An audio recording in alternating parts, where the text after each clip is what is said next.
right, we're going to go ahead and call this meeting to order. We're going to take care of some stuff that we always do before we do our business, and then we are get down to business with some of our young friends here tonight. So we'll start with roll call. Director Assad Lucas. Here. Director Battistelli. Here. Director Goldstein. Here. Excuse me. Director Marsh-Holshin. Here. Director Potter. Here. Okay, I will entertain a motion to approve the agenda. So moved. Second. Go ahead and take the vote. Director Assad Lucas. Aye. Director Battistelli. Aye. Director Goldstein. Aye. Director Marsh-Holshin. Aye. Director Potter. Aye. Okay, and if you're able, come stand for the Pledge of Allegiance. We're over here today. I saw. All right. I pledge allegiance to the flag of the United States of America and to the republic for which it stands, one nation, under God, indivisible, with liberty and justice for all. Okay, we are going to come down and sit with you and face you, and so that you don't have to look up at us up here, and so that we can also see your presentation good.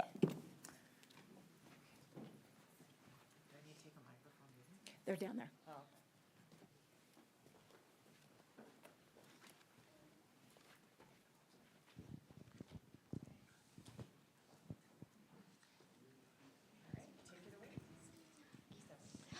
Good evening, everyone. Thank you for inviting our students to come speak to you. My name is Felicia Evans. I am the STEM coordinator at STEM Launch, and these are a few of our 3rd and 7th graders who have tackled a problem that we have at our school.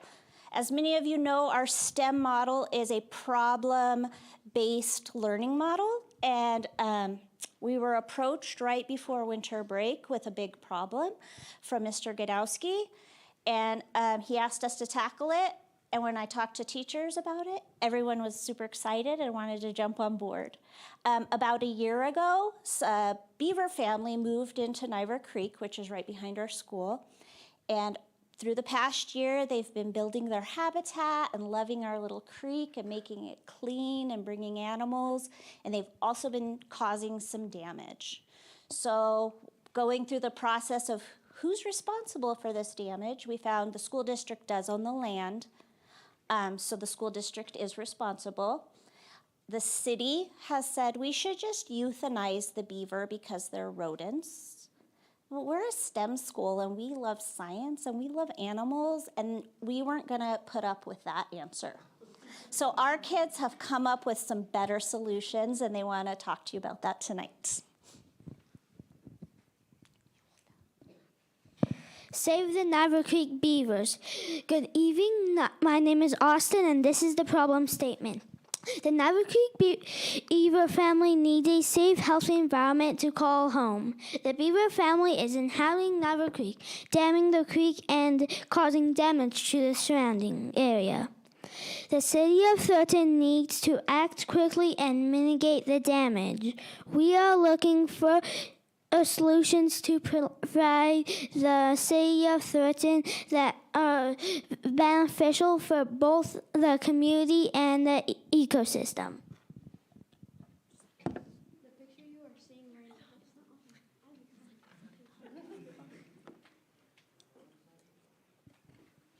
The picture you are seeing right now is the Niver Creek that the beavers are damming and damaging, and it's their instinct. The other picture you're seeing is the beaver log.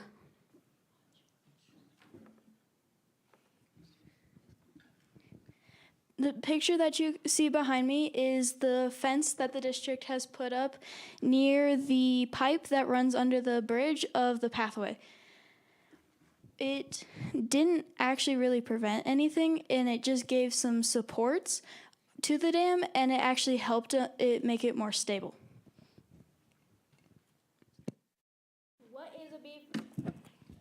What is a beaver? A beaver is a keystone species in Niver Creek. It is the largest rodent species in northern Eurasia and North America. It's a natural carpenter. It's a mammal. It looks like a capybara. It has an extra layer of fur to keep warm. It uses its tail to slap the water to warn another beaver if a predator is coming.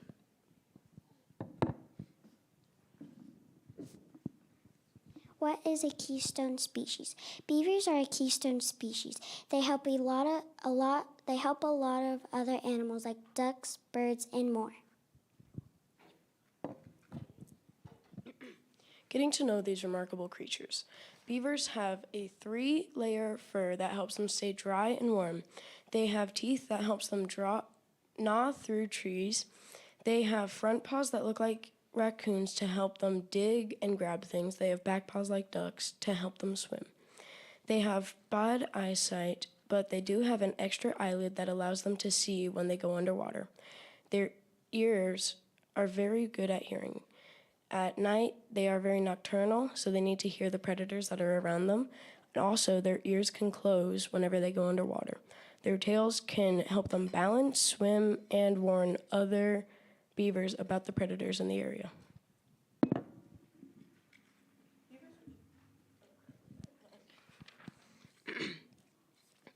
A keystone species. A keystone species is a species that holds the ecosystem together and helps it thrive.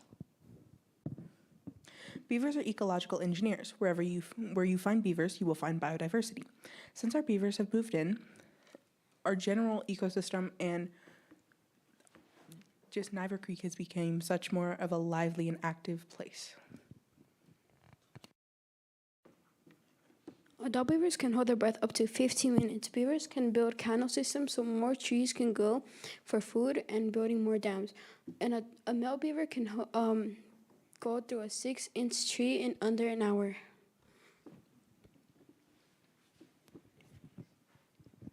So beavers can actually help with wildfires and climate change by creating a riparian zone.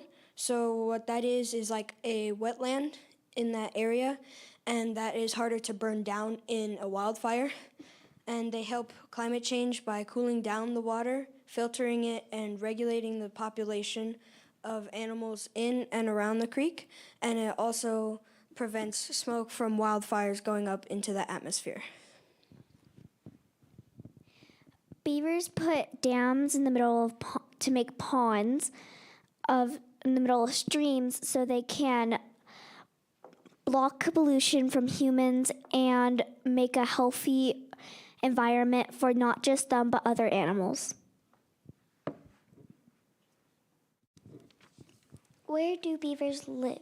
Their habitat is called a riparian zone. A riparian zone is the area between the land and river or stream.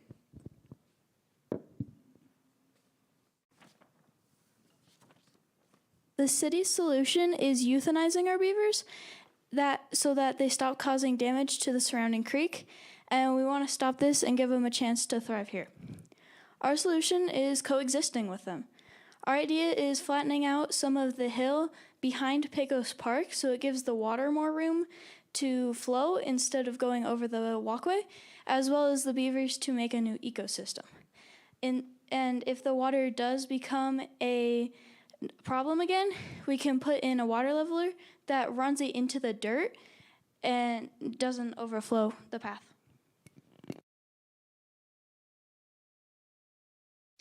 In order to achieve this solution, we need to obtain a permit from the district, pick out times and dates, plan it out, gather equipment such as wheelbarrows and shovels, and also gather volunteer crews.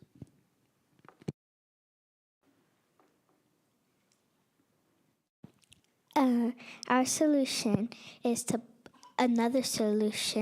to put up signs to tell people to not kill the beavers, also why the beavers are important to our school. Our signs will tell people why beavers are so important. This solution will work because if people like our solution, the beavers will be safe. But if the school district doesn't like our solution, doesn't like our idea, then we will tell them what would happen if they kill the beavers.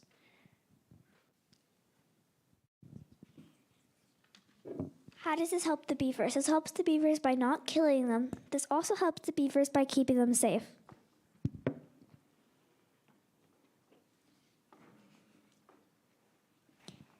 How does it help people in the area? It helps them realize why beavers are so important. It helps people how to live with beavers, and it helps educate people.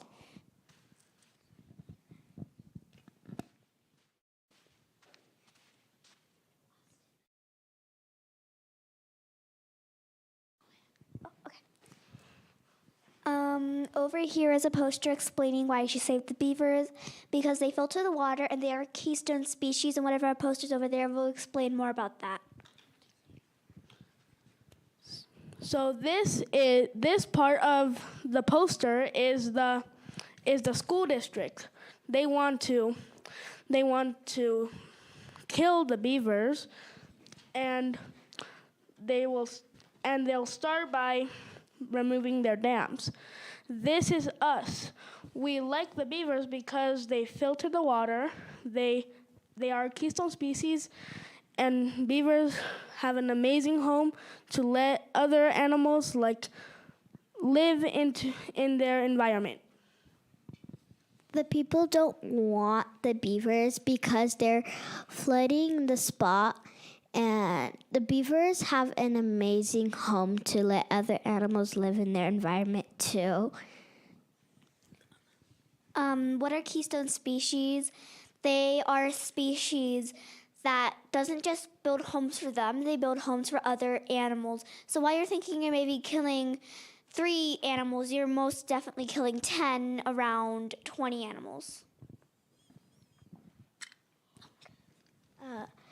This is the school district again, but the beavers are important.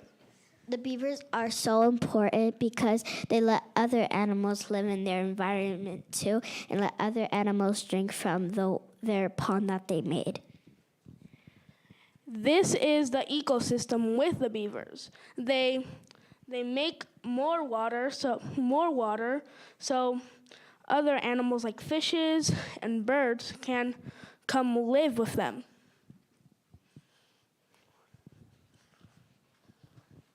Our solution, we are making another solution. We are making a board game, and we want it to be sold in our area like Walmart. And we also want it to be sold to teachers like in the library.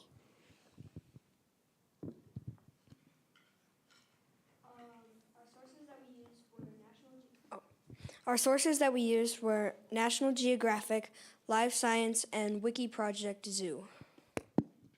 Thank you for listening to this presentation. Any questions? I'm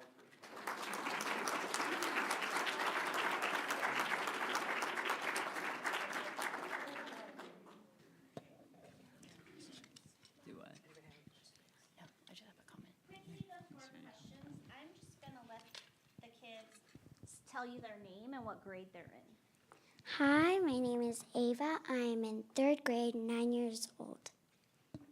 Hi, my name is Sophia. I am in 3rd grade. Hi, I'm Jonathan, and I'm in 7th grade. Hello, I'm Alex, and I'm in 7th grade. I'm Peta, and I'm in 7th grade. I'm Jack Spikes, and I'm in 7th grade. I'm Jack Osborne, and I'm in 7th grade. I'm Austin Cox, and I'm in 3rd grade. I'm Andres Hernandez, and I'm in 3rd grade. I'm Naomi Castillo, and I'm in 3rd grade. You guys did a great job.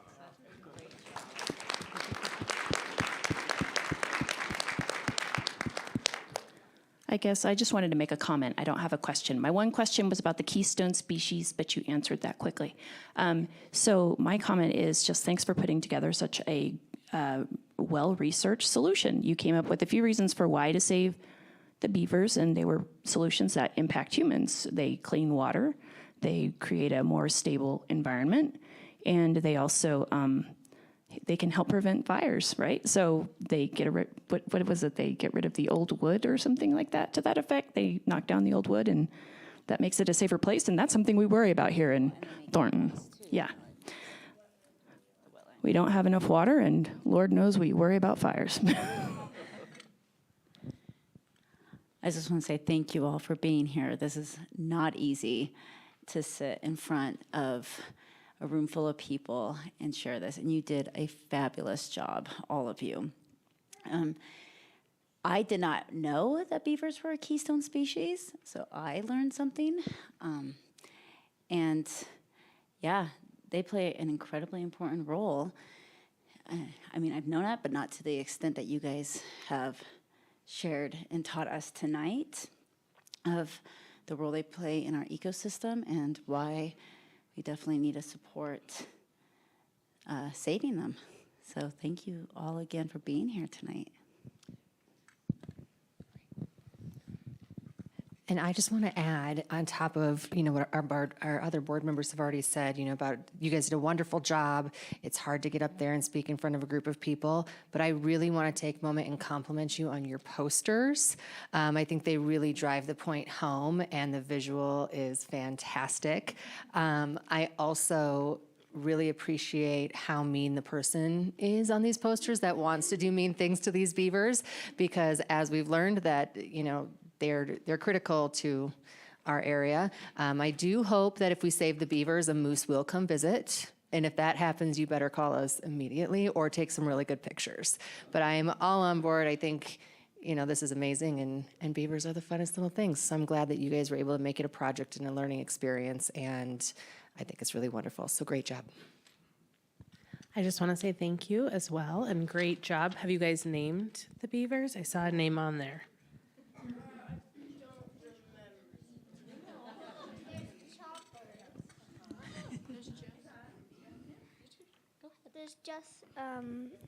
There's Justin Beaver and Chompers. That's all I can say on my mind. The name of one of the beavers is Bucky and Becky.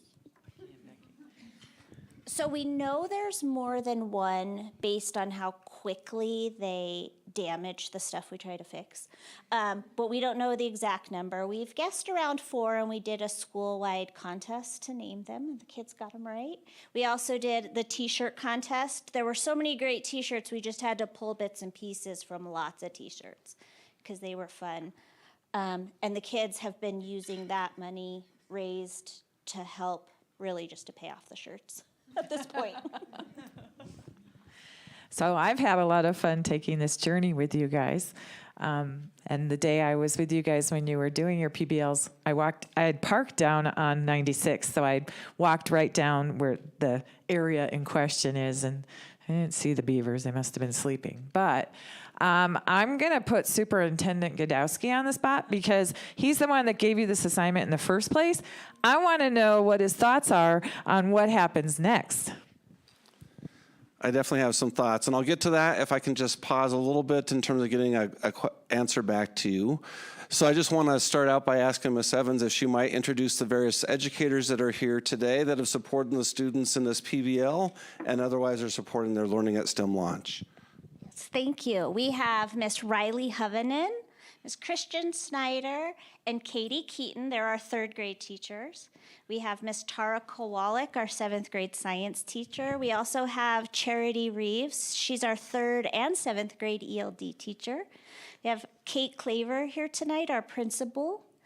We also have Carrie Weaver, our digital literacy professional, librarian.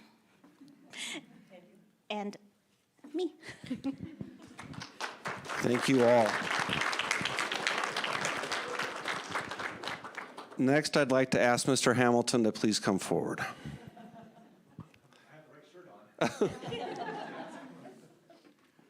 So, Mr. Hamilton, some of what I heard from the students tonight as they presented their posters, especially that one over there, is that the district, and you're kind of the face of the district right now, wants to kill 3 beavers, and maybe that would indirectly result in the death of a lot of other animals. So I just want to check in with you and see what you would expect to happen moving forward given the PBL work here. Well, my hope is, one, is we don't want to kill the beavers. We like the beavers too. So we want to figure out a way that we can create a habitat that's safe for the beavers and also safe for the school. So I love the project plan that you laid out for us, and you even told us the scope of the project, and we'll just plug some dates in there and we'll start working with the school. But my intent would be to try to work with the school. I was able to participate in the PBL as well, and I saw some great solutions, so continue to work with the students, but we don't want to euthanize the beavers. So we're gonna keep them alive and figure this out.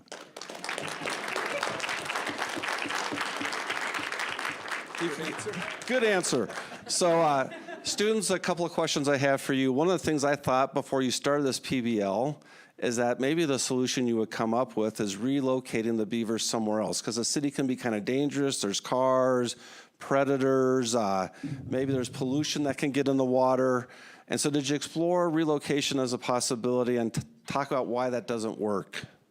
So we did explore relocation, and at our panel we had a Colorado Park officer there, and there's about 20 beaver families on the wait list already for relocation, so it would actually take a lot longer than we thought.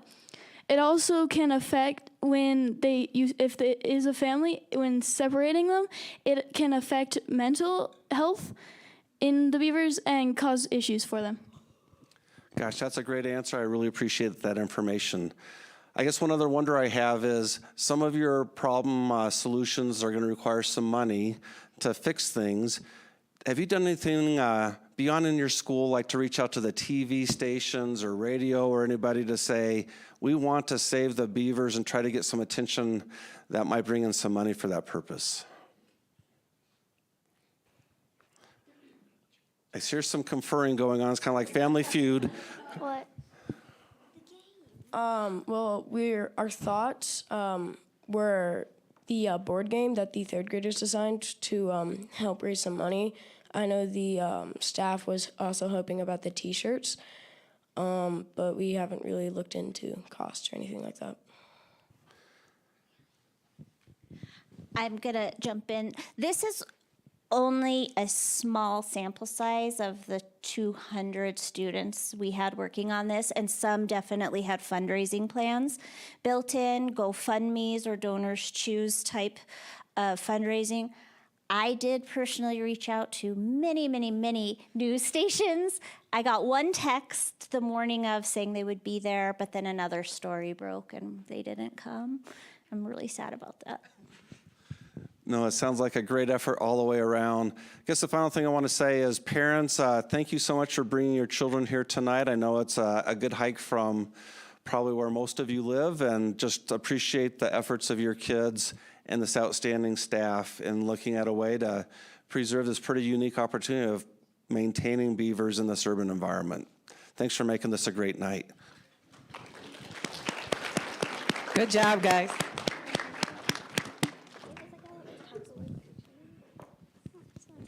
Test. Oh, it is on. Oh, good job. Thank you. I know it's a school night. Parents, thank you for all the support you give your children. You are more than welcome to stay as long as you want, but we are going to move on with our business. So, thanks.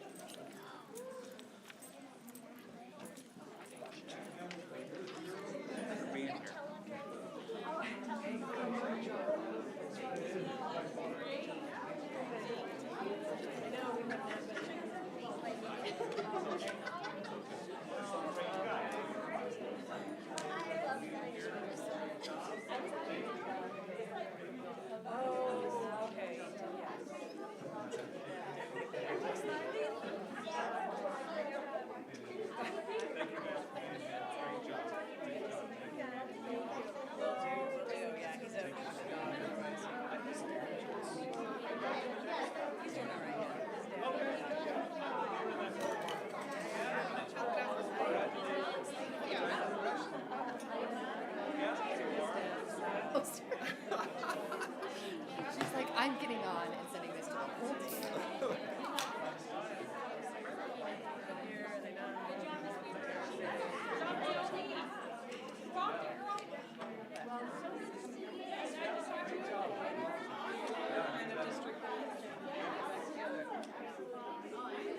Good job. Thanks for being here. Hi, Carrie.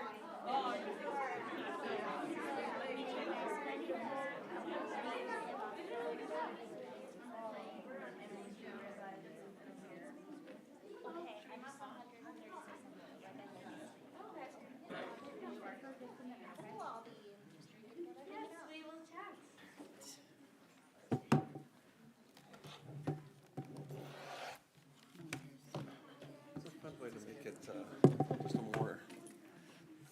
challenging night than sometimes board meetings are. I know. Thanks for recommending that we have them here. Well, thanks for giving them the problem in the.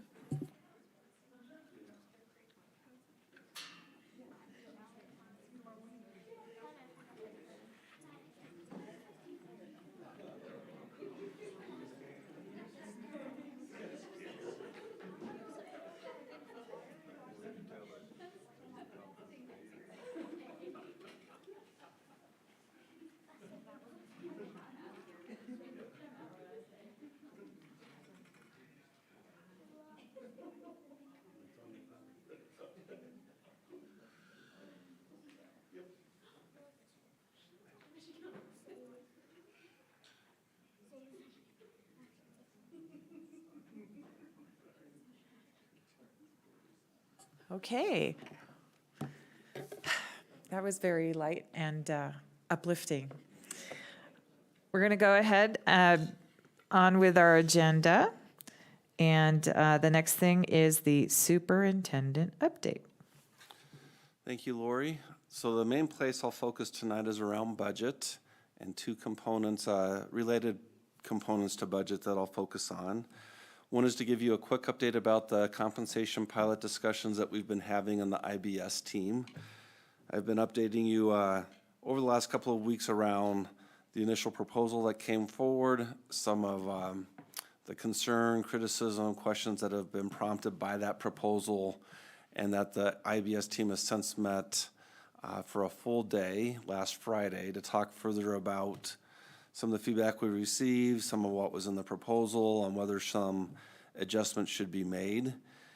And as we finished last Friday's meeting, we really weren't in a place of making any decisions or moving anything forward. There was more study to be done. And so a subgroup met this week.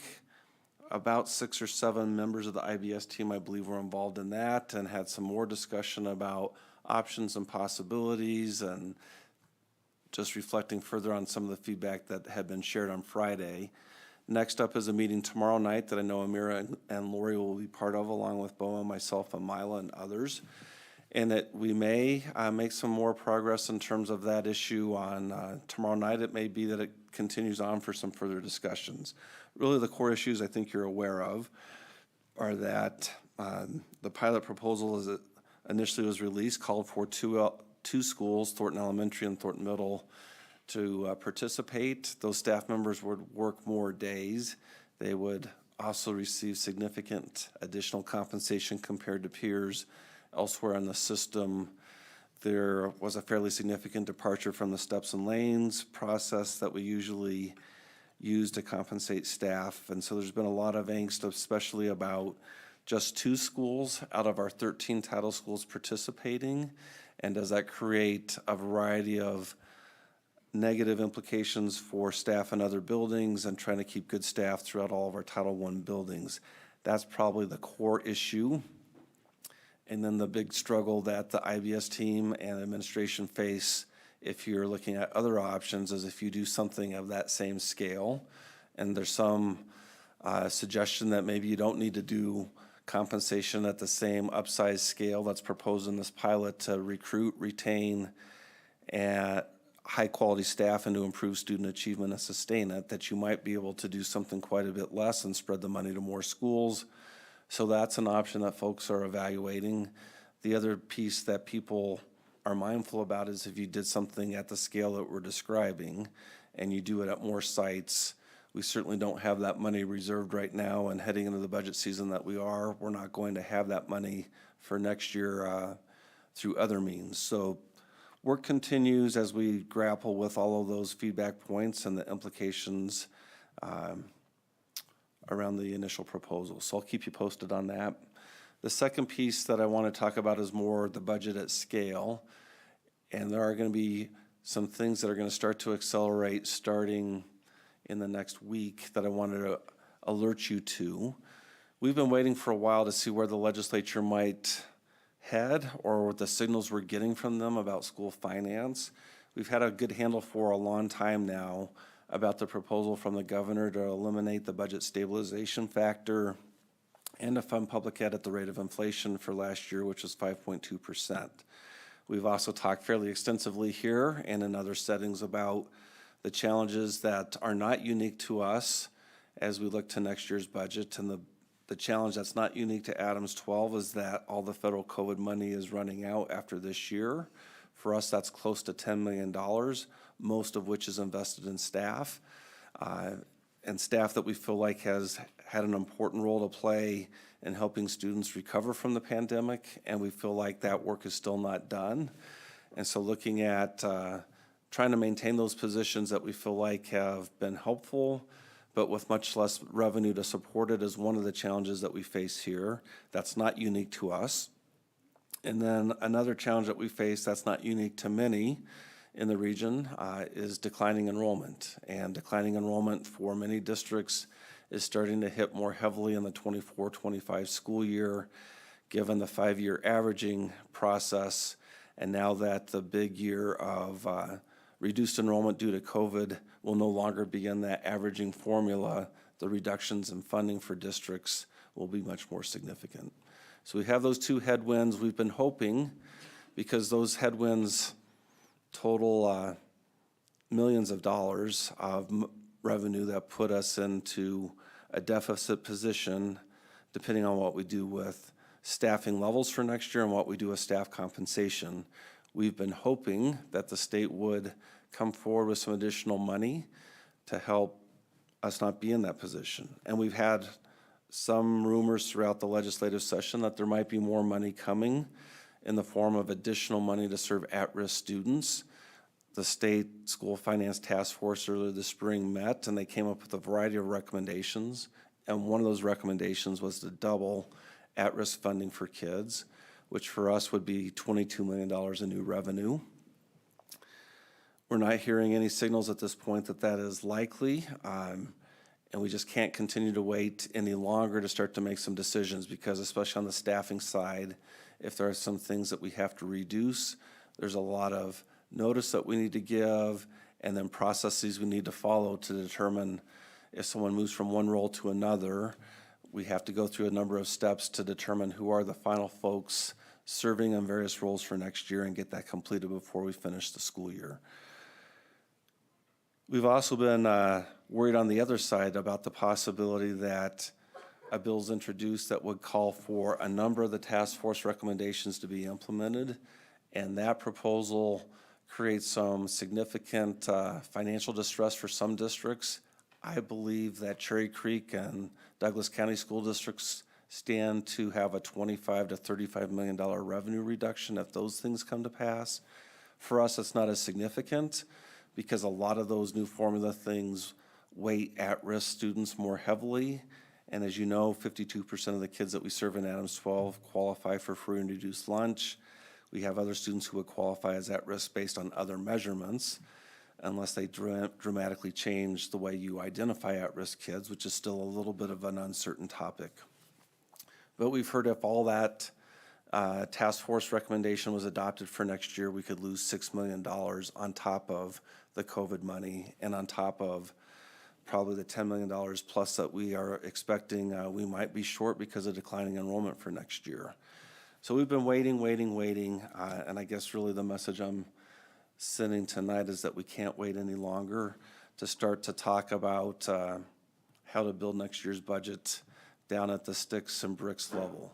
So tomorrow night at IBS, we'll plan to give the team an update about where we currently anticipate our revenues to be and the shortfalls that we're trying to solve for. And one of the big pieces around budget preparation is what do we do on compensation? If you did, for example, a 7% compensation increase, then that's going to cost a lot of money and likely result in more staffing reductions than if you did something more modest. So we want to start talking with the IBS team about that conundrum that we have and see what feedback the team has for me and others on the team around compensation.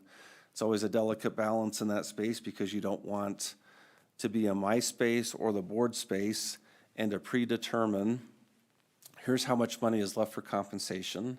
I've done that a time or two early in my career, and it prompted a lot of anger that we were we weren't negotiating on good faith. and that we had predetermined what the outcomes were going to be without dialogue with our association, a point which I understand. And so I don't want to say, here's what's left for compensation, make that a unilateral decision from me, senior leadership, or on behalf of the board.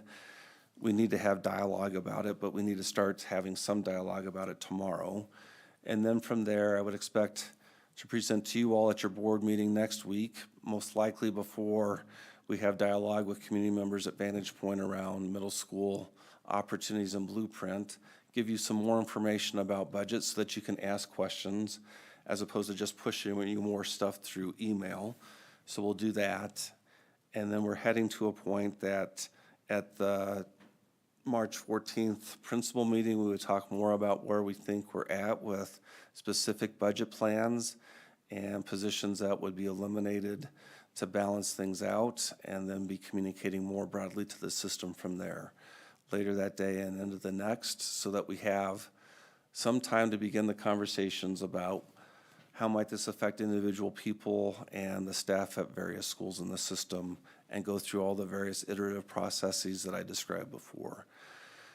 So it's coming, it's gonna be hard. It's not gonna be hard only for us, but it's gonna be hard.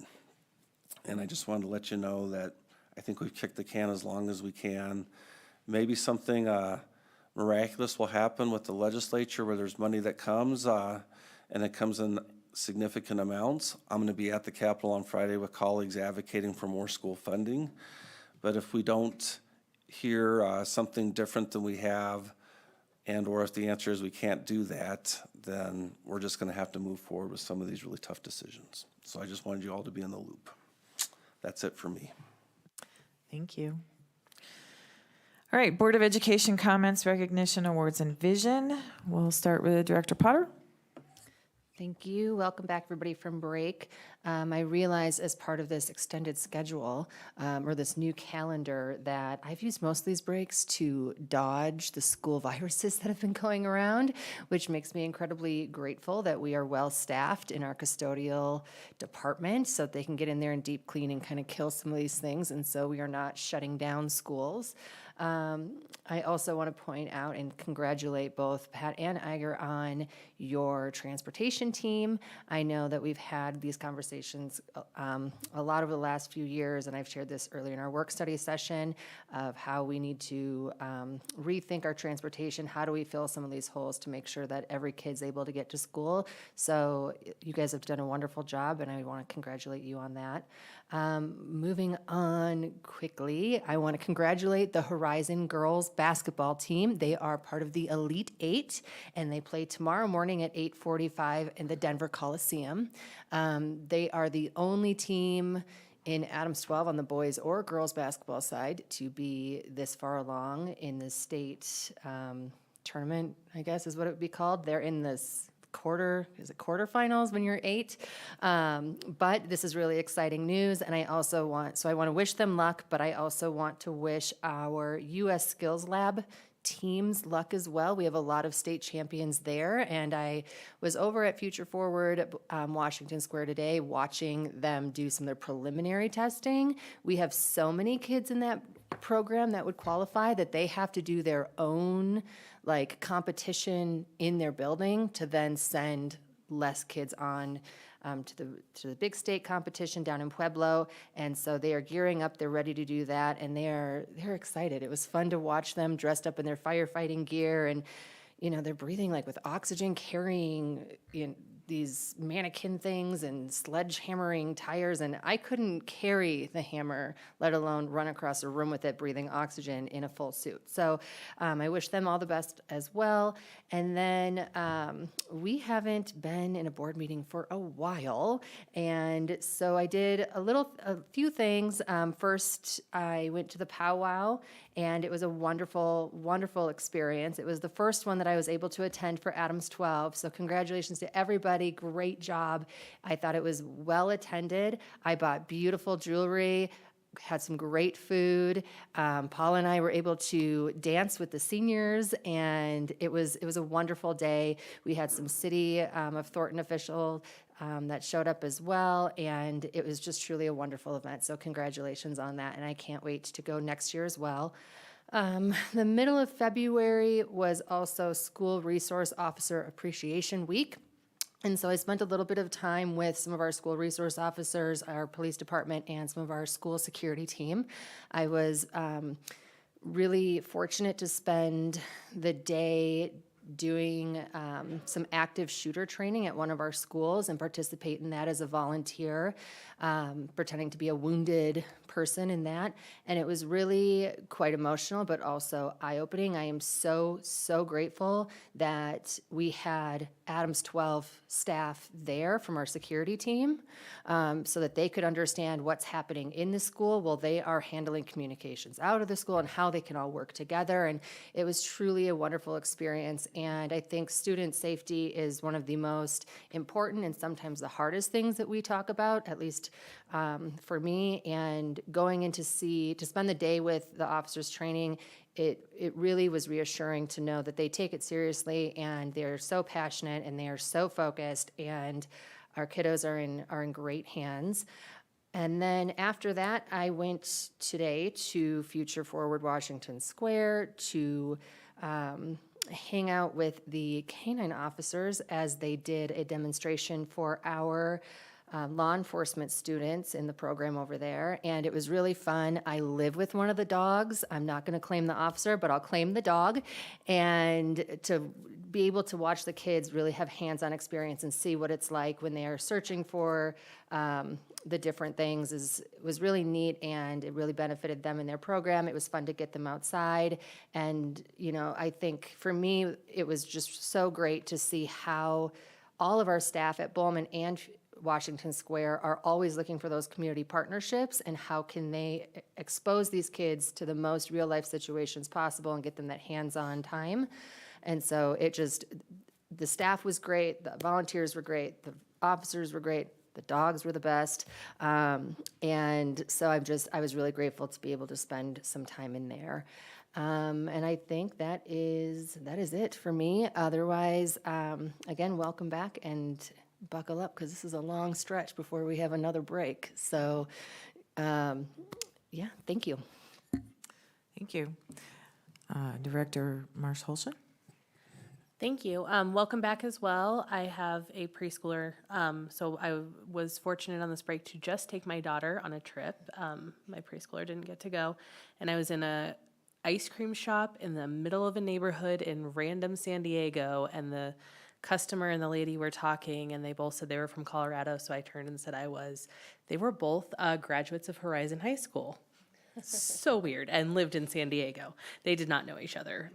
So it was just a very small world to run into that on my break. But I want to thank those that came out to the special board meeting from DTEA a couple weeks ago. That was really helpful as a new board member to sit down with our teachers and hear about what's happening in the schools and work some of the problems that they're seeing.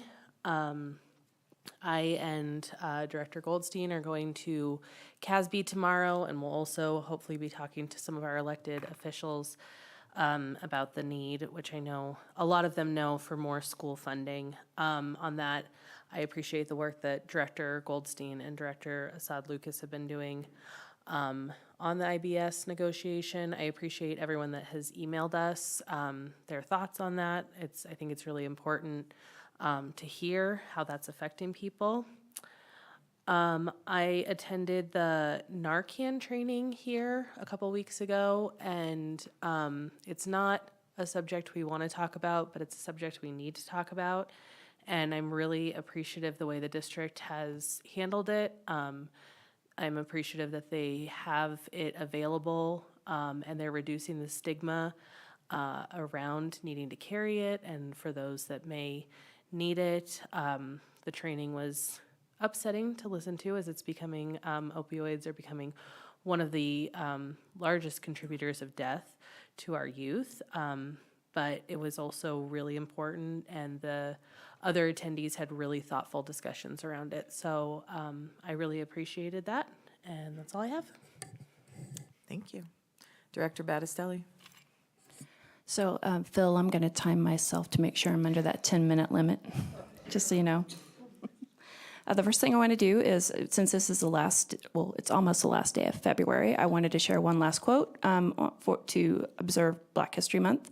This one is from Septima Clark. I love Septima Clark. I researched her for my PhD. She helped found the citizenship schools in southern United States during the Civil Rights Movement. And she said, "I believe unconditionally in the ability of people to respond when they are told the truth. We need to be taught to study rather than to believe, to inquire rather than to affirm." The first thing I wanted to talk about, and again, I'm trying to honor the schools that I visit. If it seems long, just bear with me. I visited Malley Drive, and the principal there, Kristen Powers, gave me a tour, and I'm always trying to capture the essence of the visit.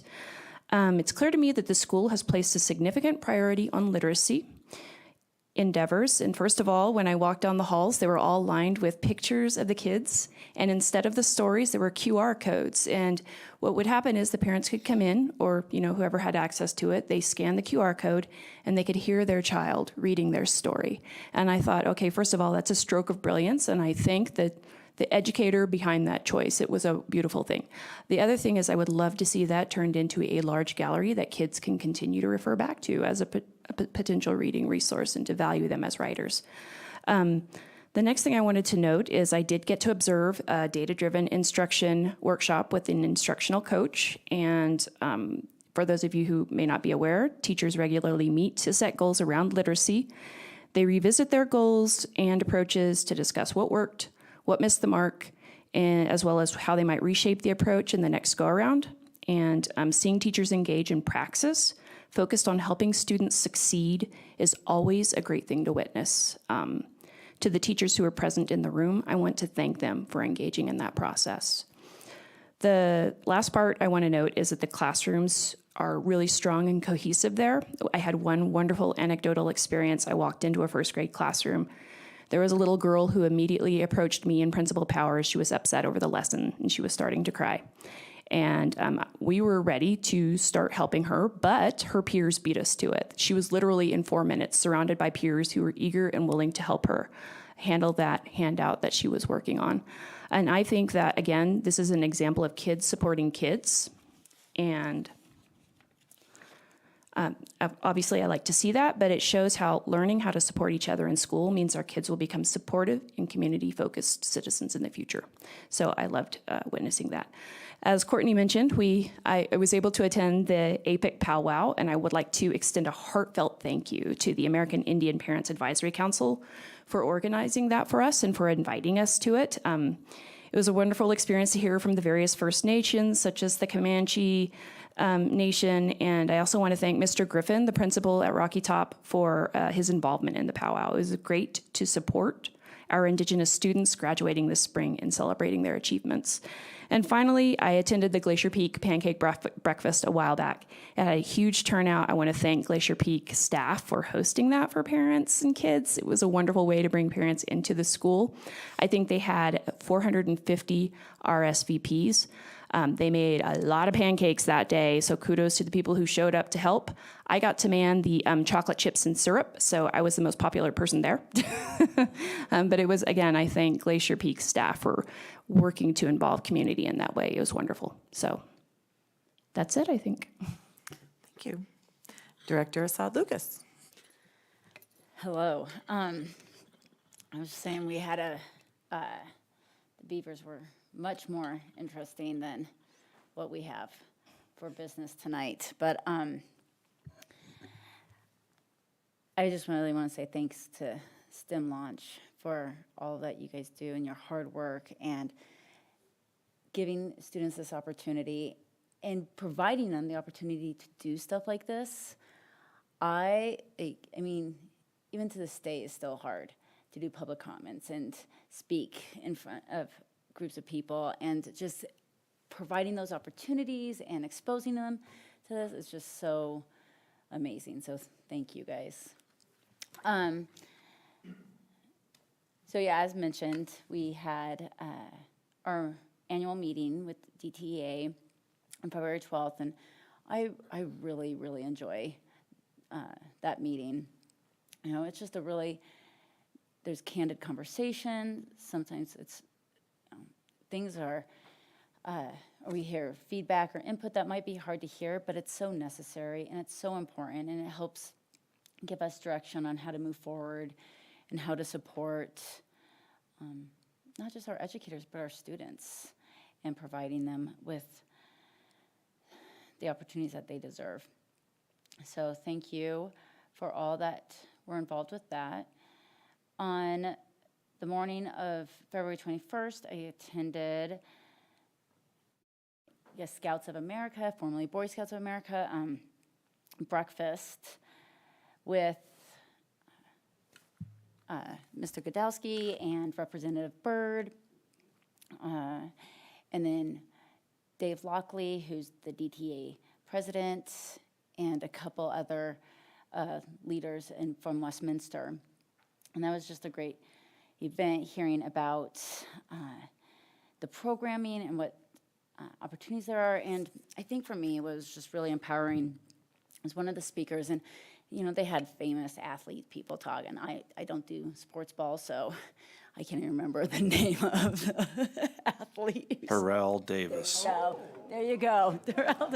My husband would not be pleased with me right now. Anyway, and so for me, though, the speaker that was so inspiring was a recently high school graduate who was on course for a full ride college scholarship, I think, right, for cross country running, and was just this track star, this phenomenal athlete. And his junior year, I think, sophomore or junior year, got into a pretty horrific car accident and was paralyzed from the shoulders down, and was told he would never probably walk again. And he talked a lot about how being a scout gave him that drive to keep going one step at a time. And even when he was training on runs, he's just, you know, these long runs. And I think it resonated with me because I like to run marathons. And so it's just always that, like, one step at a time. It's like, okay, I've got this step, I can do the next, I can do the next. And he talked a lot about that. And that's how he got through his healing process. And he walked across stage to get his diploma. And he said it was painful and it was hard, and he had to concentrate on every single step he took, and he did it. And it was just so moving and inspiring. And, you know, just really, I think what resonated is how many of our kids, that's what they have to do. Sometimes they just come to school and just one lesson at a time, one day at a time, one class at a time, and they get through it. And so it was incredibly powerful. Then,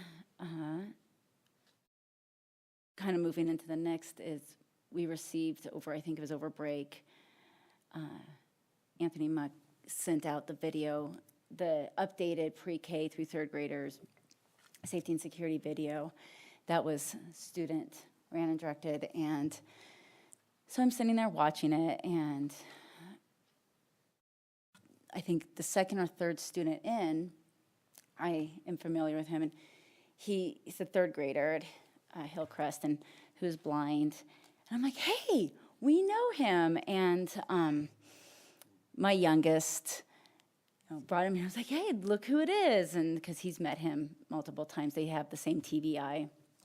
And it was just so neat. And just watching in that video of the scenes that he was in with his cane and how he's navigating through, and it just got me thinking of going back to all the times I've met with parents, but mainly in the blind community, but throughout, we have children with a variety of disabilities, of how hard those situations are and how scary those situations are. I mean, for all kids, but especially for kids who don't have the same sensory processing, that they're made, that, you know, those situations and scenarios are made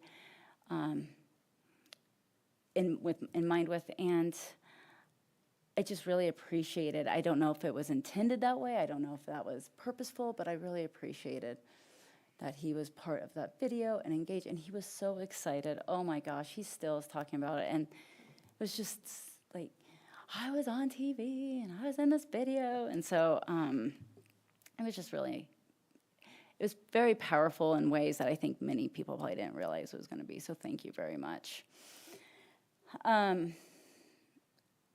I want to just a friendly reminder about the 5-star 5K run on April 20th. Any student who registers from a title school gets their fee waived. And I think, I could be wrong, but I think maybe family members might get a discount too. I don't know. But I know students have their fees waived though from title schools. It's just a great community engagement activity.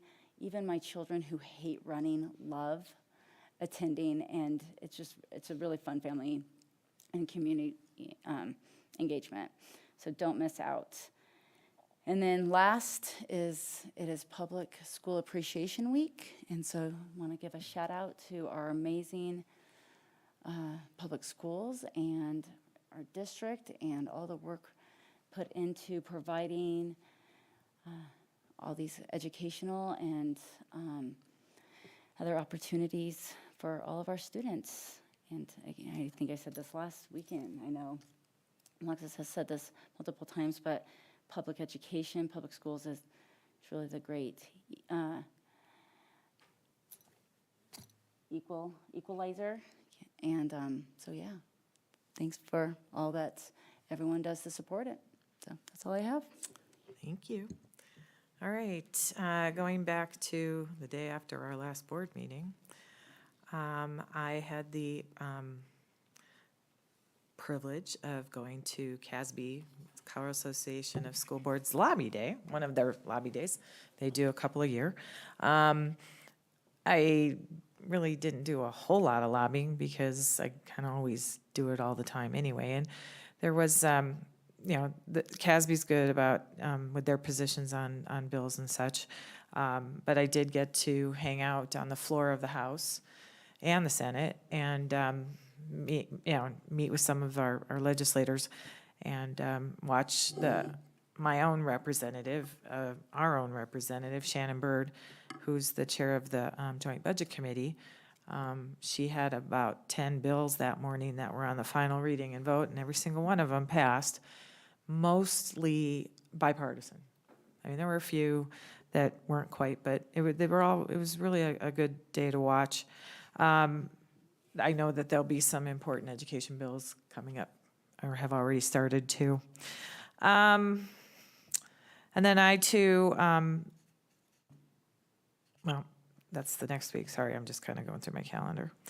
I did take a visit to a couple of schools too. I went to Hunters Glen, and Principal Chris Blados and the Assistant Principal Michelle Riley showed me around, took me into the classrooms to see what was going on, and it was great seeing at the different grade levels, the different places they were in benchmark, and watching literacy. I've seen a lot of literacy in action lately, and it's really great to see how implementing this curriculum has really been a game changer, and how teachers have really, now that they're going through the second time of it, are really showing a lot of, they're blossoming when it comes to that. I also went to Tarver, and the principal, Donnie Boyke, took me around there too. They're not very far apart, so they look a lot alike in terms of the kids and what they do there.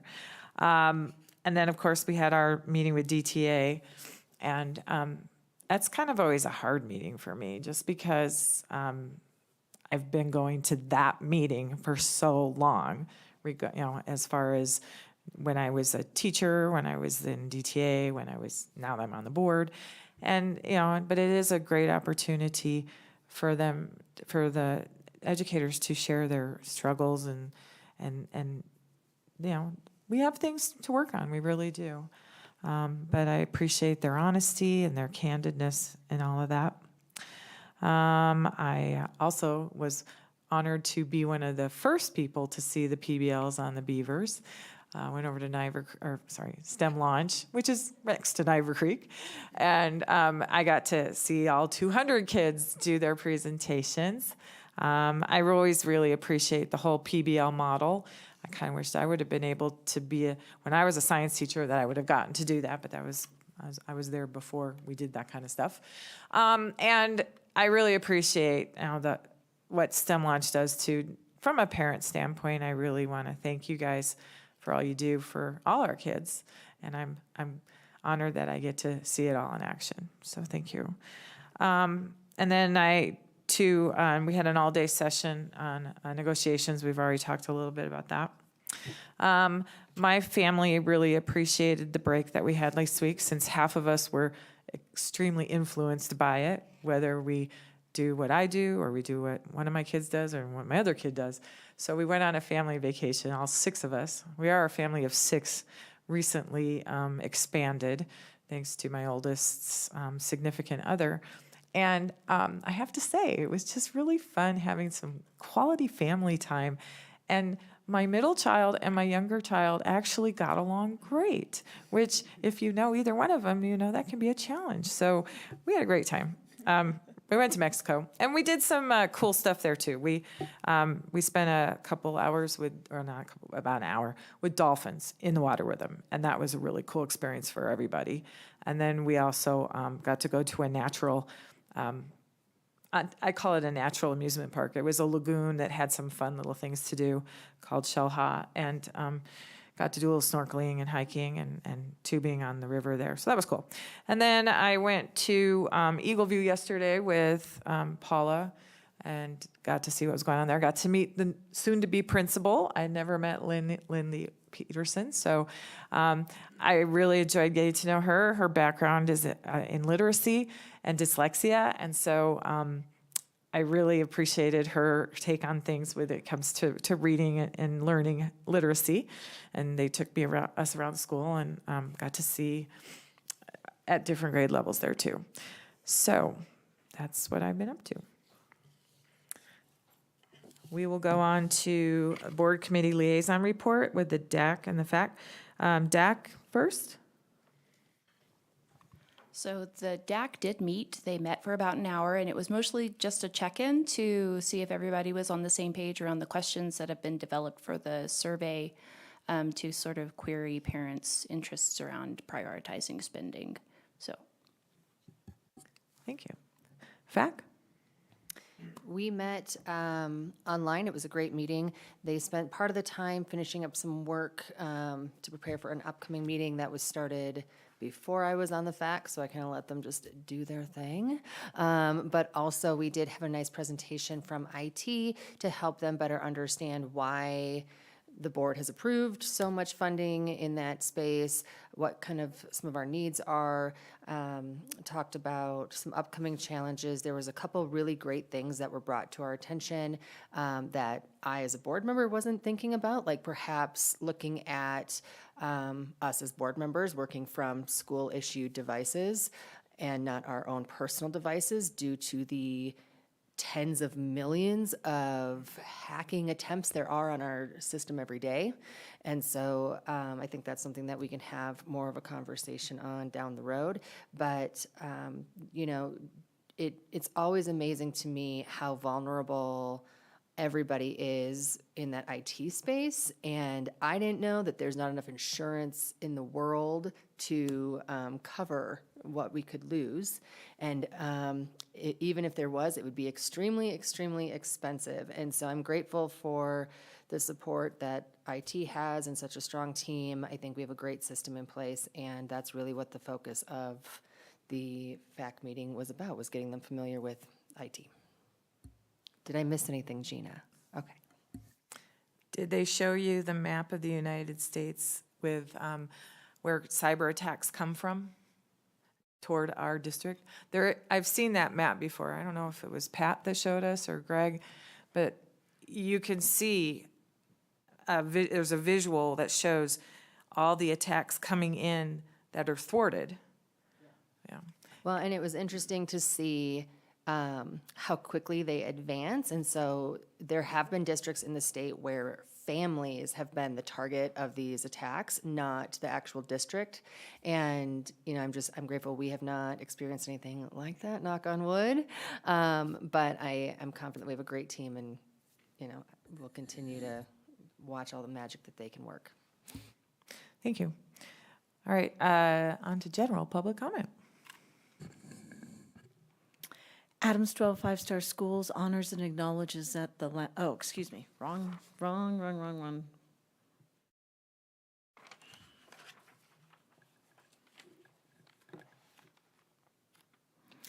Adams 12 5-star schools Board of Education welcomes folks to speak during public comment. They are interested in hearing comments and suggestions.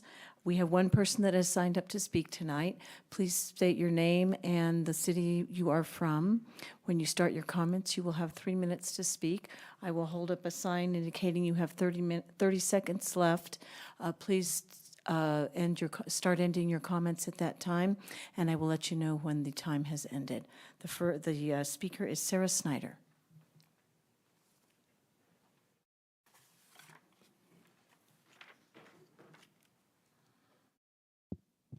Hi.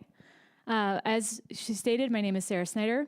I'm a teacher at McElwain Elementary. Pardon my nerves. This is easier when you're all 5 years old and not adults.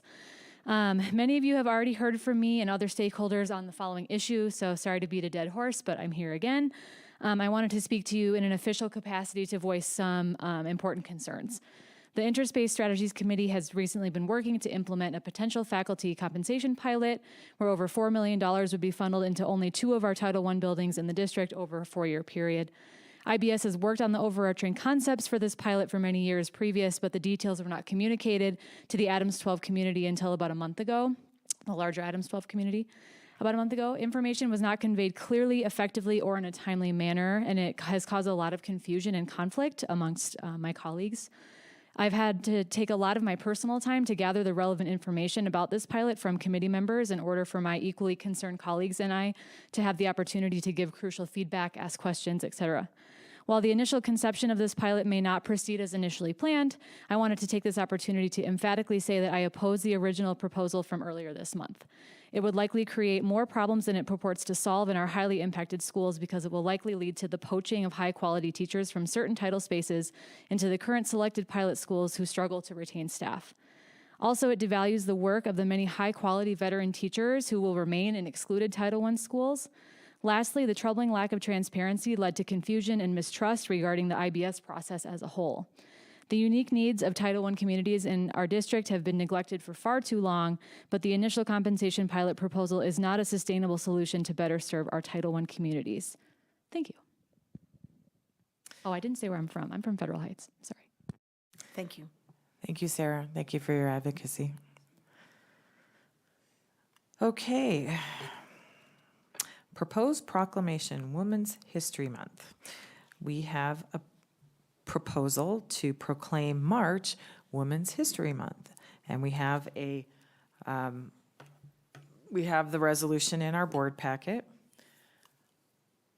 So, women, we have an opportunity here to, if somebody's interested, to make a motion. So moved. Well, got to kind of state it. Wait, I'm supposed to say, I will entertain a motion to adopt a resolution supporting March as Women's History Month. So moved. Second. Discussion. Bo, are you coming over to speak, or you're coming over for the next topic? All right, is there any discussion?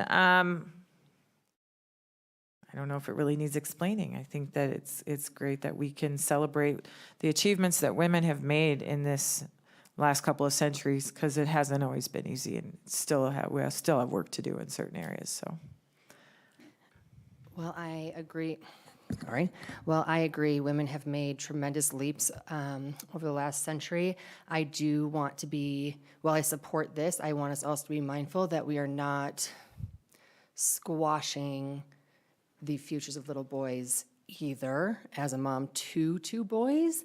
There are a lot of opportunities where there may be a girls coding class, but there are no boys coding classes because there's a shortage in that industry of women. And while I appreciate all the effort we put into getting more women involved, I don't want it to deter any boys or anyone that identifies as a boy from going into a path because we've eliminated so many of those opportunities.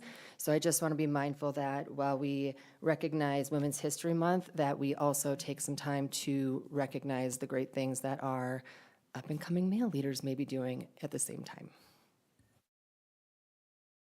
Anybody else? No, I think also as a mom of two girls and two boys, I think this is incredibly important. I listen to a lot of podcasts when I'm out running, and I can't remember exactly what it was, but that I was listening to. But I think talking about the land ownership and history and sales and all this stuff. It was around the Great Depression. And that around that time, many women weren't even allowed to have bank accounts without of their own or without their husband's name on it. And that wasn't that long ago. Like, it really was. I was thinking about that. I'm like, oh, that really wasn't that long ago. And I think for me, what really hit home, and my poor husband had to get the wrath of it, but we're in the process of changing over some retirement things and all that. And I have a former account that's only been under my name the whole time. And he has to go and get his authorization notarized for me to switch it over. And yeah, he got an earful, and it had nothing to do with him. Like, he really wishes he didn't have to do that.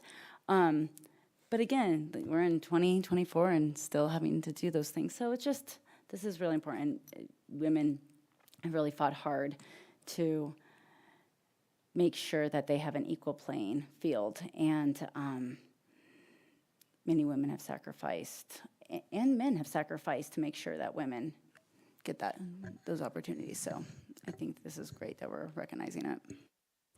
I also had a conversation with my son about this recently, and I talked with him about, why do we have Women's History Month? Why do we need Women's History Month? And we were talking about the fact that we need Women's History Month because there's still a lot of work to be done. But the other thing that came up that was interesting is that when we were talking about women's rights, my son said, we. And he goes, wait, I shouldn't say we, I'm a boy. And I said, no, when women have equal rights, we all benefit. So that was, the big conversation that we had. That's why we celebrate it. That's why we still have work to do. And it helps to remember all of the wonderful things that women have done thus far to remind us of why we need to do that work. As I hear this discussion, I just want to share one thing I did today that's not so much related to the past, but it certainly is part of our present, and that is domestic violence. There was a convening that the DA convened today and invited a variety of community leaders and stakeholders to, as a first step to creating a family justice center in our county or in our region. As I headed in, I wasn't sure what that meant, but really the focus of this center would be to serve victims of domestic violence and their children. And the real focus is trying to find a one-stop shop to go for all the kinds of help you might need if you find yourself in that position. And there was a man from Texas who leads this national organization that's standing up these family justice centers for domestic violence victims, who just talked about the importance of having a single place to go, given the circumstances that are common amongst those folks who find themselves to be victims of domestic violence. So in our community, I think you'll be hearing more soon in the next couple of months about some next steps about bringing to fruition that kind of facility in our community. And I also want to point out too that, there's a lot of places in this world where women have it a lot, we have to say worse off than what we have here in the United States. I mean, you know, from a global standpoint, you can see what goes on in other countries and be thankful. I mean, be thankful that you live here where, you know, we do have the rights that we have. But it's evolving and it's ongoing. Director Assad Lucas? Aye. Director Battistelli? Aye. Director Goldstein? Aye. Director Marsh-Holshin? Aye. Director Potter? Aye. All right, Mr. Fobert, enrollment and choice update. So as Bo's teeing things up there, I'll just do a little intro. There's a variety of things that in the enrollment space I believe are of interest to the board, to the broader community at this point. One of the pieces that is heavily on the minds of all of us right now on staff is the very large number of newcomers and the more significant number of immigrants to the country who have joined our community, and how do we best serve them. In addition to that, we also have talked earlier tonight about declining enrollment, and we've moved from the period that we've been in through most of our history of just continued substantial exponential growth at times to a period where family sizes are declining and we're having fewer kids. And might that be a prompt for us to revisit some of our choice enrollment policies that in the past have worried about crowding schools that were already crowded to a point of breaking. So I think what you'll hear from Bo tonight is more of what we know about data and some of the work we are looking to do in the future. Thank you, Superintendent Godowski, for a very effective transition into this update. You hit on all the high points. Board members, it's good to be with you tonight to share a very timely update around enrollment. Before I begin, I have the pleasure of presenting this, but I would be remiss if I didn't extend some acknowledgement to some integral team members that helped put this together. Michael Botello is our new planning manager. He was very instrumental in putting forth some of the information you'll see tonight, and is going to be integral in work we have immediately ahead of us to kind of respond to these changes in making projections in light of an influx of migrant students to our system. Wendy Schleip and Amy York support our choice process. We have some updates for you tonight related to choice, along with some work we have planned in the near future around revising our choice work. And then Amanda Clayton, who is our Director of Culturally and Linguistic Diverse Education, provided a lot of the updates tonight around that influx. So I wanted to just publicly acknowledge all of them. I always like to begin with the big picture, give you kind of the executive summary of some pieces that will then dive in further with more detail. First of all, point of fact, we've talked about it in many places, many spaces over the last several months, but Adams 12 is in fact a district with declining enrollment. You can see here some numbers that I just pulled out to kind of illustrate this. You can see back at 2012 at an apex, serving around almost a little over 42,000 students. Last year we were at 33,799. This is based on most recent October count. And you can see our initial projection for next year was 33,078 students. Over the past several months, we have seen, and many other districts along the Front Range have seen, an influx of migrant students moving to the area and settling in our communities. We're seeing this in many schools throughout our system, not those that I think many people instantly think. These would be schools that these folks land in. They're landing all over our system. We'll talk more about that tonight. But this influx is really causing us to pause and think about potentially making some adjustments to those original projections.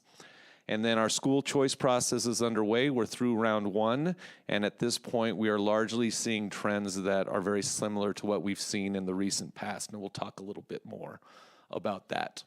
So I want to begin with initial enrollment projections. There's a hyperlink in this presentation. I will pull it up on the screen. It looks back and forward several years, so that's why I have my glasses up here with me for sure, and you might need them as you look at your own screens. But this just kind of shows you enrollment over a large period of time here in Adams 12. The white column there in the middle obviously is the projection or the current enrollment as of this most recent October count. The green cells to the right obviously are looking forward, the blue cells look back, and that obviously paints a very clear picture of declining enrollment over the last decade or so, and then continues to project that decline into the future. So this is big picture. That 2024 column there is the initial projection for next year. Now, as we think about enrollment projection, our planning office looks at a lot of different specific models. You may have heard of the cohort survival model, kind of the gold standard in this place in school projections. But it gets very granular, looking at neighborhood development, occupancy, and we strive as a department every year to get this as precise as possible. And if I toggle back to the other screen, you can see some notes here around the timing is, typically this rolls out just before winter break. We share this with the system. And there's a period of time where principals and executive directors looked at these initial projections, and they may, based on some local factors, have a few quibbles or adjustments in the projections based on maybe a late influx of choice students, maybe a departure of students where they just have advocacy or some adjustments. And we typically, and it's highlighted or bolded and italicized here, typically finalized by the end of January. We do not find ourselves in a typical time right now, and it has to do with this influx of new students. And before I get into this section, it's really important, I think, that we take some time to just lay some definitions down. Most typically now in the media, you hear about this influx, and the term that's used to describe it are migrants. And in a general term of just migrating from one place to another, it's certainly applicable. But in the public school lane, migrant from a federal definition of qualification for money is very specific. So if you look on the right side of this slide here, you see a very precise term that actually captures very few kids total in our system that we would formally, as a school district, refer to as migrant. As we work towards the middle there, you can see, again, another federally defined term of immigrant. Again, it has a very specific term, but a more all-encompassing term that includes a lot of kids through the ages of 3 to 21 in a school system. And then newcomer is actually a locally defined term. So you will find newcomer defined very differently here in Adams 12 than it might be defined in Denver, than it might be defined in Jeffco. You can see our definition here and what we use for grades, kindergarten and first, which is different because by virtue of being a kindergarten and first grader, you have not been in school, could not have been in school for any longer than 1 or 2 years. And then you see a slightly different definition, obviously, for second through 12th graders.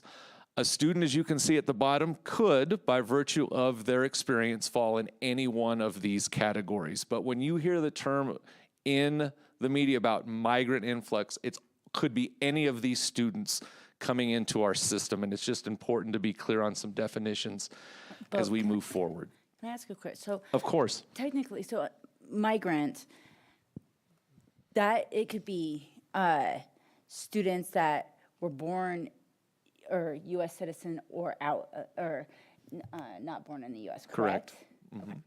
Yep. So here's some just enrollment history where we talk about multilingual learners, which is our more broad and all-encompassing term for students coming to the system who are not native English speakers. So you can see that after a lull kind of going into and coming out of COVID, we're now at a point where our enrollment numbers for multilingual learners is increasing. Back in 2019, 2020, we had 4,754 students. We're now surpassed that. We're at 4,792. And even though this slide is probably 2 days old, that 4,792 is already outdated. It's now over 4,800. So it's important to note, even though this influx we're experiencing right now is very intense and has been prevalent, in the Front Range for quite some time and continues to this day. For us in Adams 12, it's actually what we consider our second influx as a school district. The first one actually goes back to the fall of 2021 through current, and these are seeing a lot of refugees from Afghanistan, obviously with the situation there, and the fact that we have a very well-established community in North Glen. There's a mosque in North Glen, and this has become a place where many of our Afghan refugees settle, find a good connection and community, and have set a really strong connection in our school system. We're very lucky to be served by a couple of family engagement partners in our system that specifically support our Afghan families, and it's a very vibrant community. This influx is ongoing for us. We continue to see some, although it is not as consistent as it was last year. The second influx then that you see here that really started an uptick in December and continues to be very strong right up through today is mostly asylum seekers from Central and South America, mainly Colombia, Venezuela, and Mexico. And again, there, when we're thinking about that, our own definition of newcomer, you can see a very significant increase in the number of newcomers that we have in our system from just 2021 through today. Board obviously had an opportunity to visit Newcomer Center back in the fall for high schoolers at Thornton, and I can tell you that I am so thrilled that we as a district made the decision to open that center. We were hoping this year to maybe serve half of our capacity, which was around 100 kids. We're right now doing everything we can to serve 150 kids at the Newcomer Center at Thornton High School. So a little more data behind this influx. The hyperlink in here around multilingual learners is a multi-tab spreadsheet. I'm not going to open it up right now, but it will give you a very complete picture around our multilingual learner enrollment over a number of years by level. What I want to call out on this slide in particular is just what we've seen in terms of the influx over the past several months of this school year. So you can see that 39% of our newcomer population is actually enrolled since October 1st. And we have 918 students that are coded as both immigrants and newcomers in these pieces. So as you look down the list here, you can see some students could appear in both columns. These are, again, using those definitions, how many, but you can see, obviously we see a significant gain once school begins, year over year, but then these gains we're seeing, especially December, January, and the first several weeks of February, really unusual, much more of an increase and a spike than we've ever seen previously, and it's causing us a lot of deep reflection about, do we need to revisit the projections that we put out in December, because we can see now we've had several hundred students enter the system since then. That was an atypical pattern for us as a school district. Just to give you a little flavor of where these students are landing, because I told you earlier in the presentation that there's really not a specific concentration. We're seeing these students enroll at schools throughout our system geographically and in different neighborhoods. So this just gives you an idea of total newcomer count and how many since October and the percentages that those represent. I'll just say, as you look at this, it's probably not all that surprising to see McElwain and Thornton on this list, but I think some people would be surprised, for example, to see Cotton Creek on this list, and to see some of the numbers, I think specifically at Westview, also on this list, with just the new number of newcomers since October alone. Middle school, similar story here. Again, probably not a surprise to see Thornton Middle School up there near the top, but might be surprising to see the number we've seen at Silver Hills and Century as well. The story here, and you see it slide to slide, is that our newcomers and our immigrant students are landing throughout our system. Obviously here you can see that we've grouped Thornton High School and newcomer together. The majority of those 150 students that we serve at the Newcomer Center actually do reside in the Thornton boundary. But you can see, again, a really significant uptake of new kids since October throughout our system. Again, big picture here, just total multilingual enrollment. This is obviously not all of our schools, but this is a slice of kind of the top 20, if you will, throughout our system. Total multilingual enrollment as of today, or actually 2 days ago now, and then the gain of those multilingual learners since 2021. This kind of is the details behind that earlier slide, just showing you the increase we've seen over the last several years. Again, as I look at this list, some may be predictable, obvious, and then I would say some that would probably be surprising to people in our system.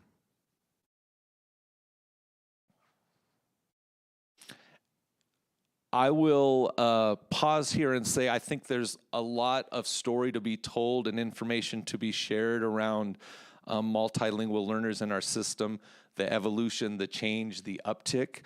As Amanda and I worked on this, we were cognizant that this would probably prompt a lot of questions. Happy to take them on, but also want to share that if there is interest in a more complete update around newcomer migrant influx, multilingual learners in our system, certainly think there's enough detail there to be shared. Obviously, we're trying to keep this to enrollment tonight, but wanted to, first of all, happy to take any questions you have in that space, and also just probably pin the idea that if you want a more substantial update on just that piece alone, we'd be happy to get that scheduled. The last piece of this update then talks about school choice, which is a huge factor in our enrollment. We're currently in the second round of choice. First round's been completed, and those acceptances or wait lists or denials have gone out.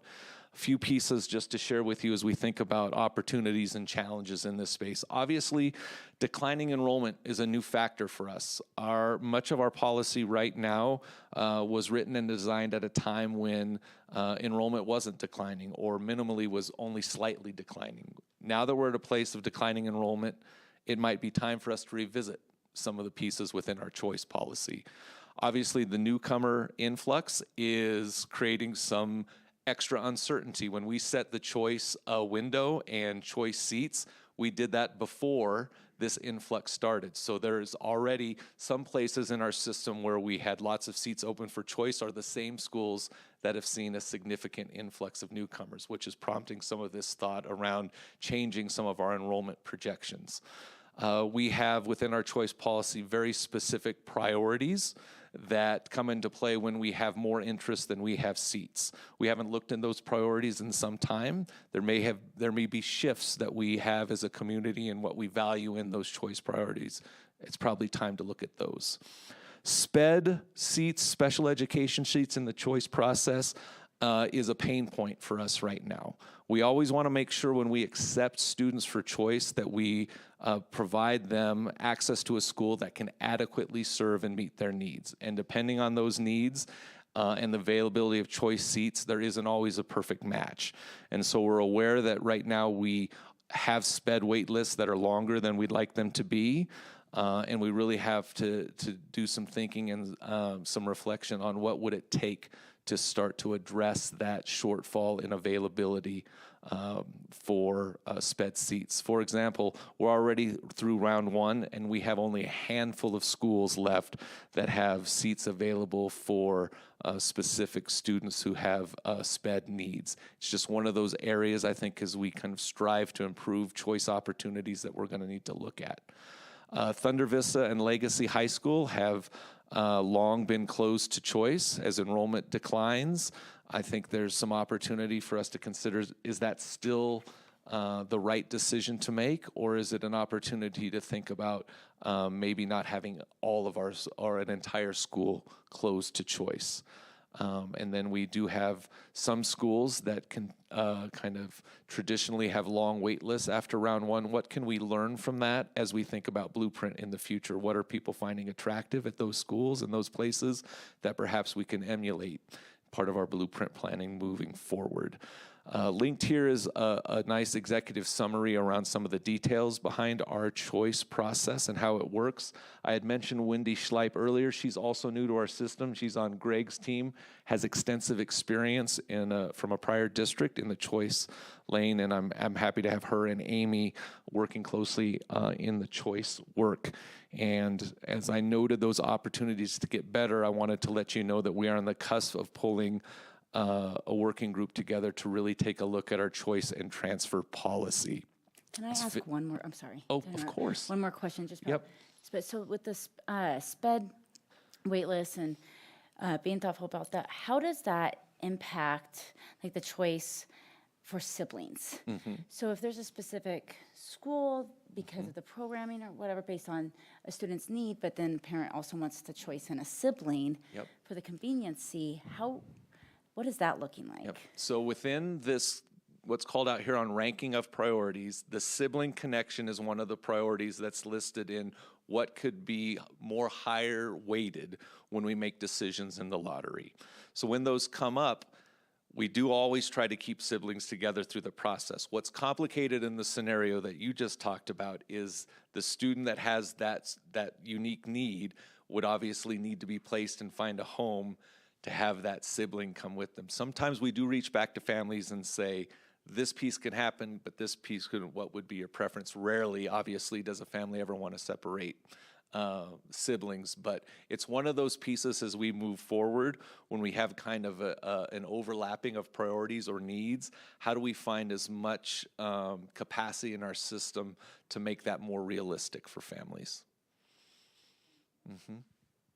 So, work to do in that space, I would say, and we're bringing a working group together to start to look at our current policy and start to bring forth what I would hope to Policy Council next fall, some changes that we might contemplate in the choice process. And on this slide are some guiding questions, not an exhaustive list, but I think an important list of what are some questions we need to consider as a working group as we think about bringing forth some recommended changes. So as a district with declining enrollment, what adjustments do we need to consider to broaden choice opportunities and be more competitive with surrounding districts? Are our current timelines and priorities where they need to be competitive, to offer enough options for families? And how might we improve our choice and transfer practices so that we start to address wait lists and ensure a better transition experience for students, families, and schools?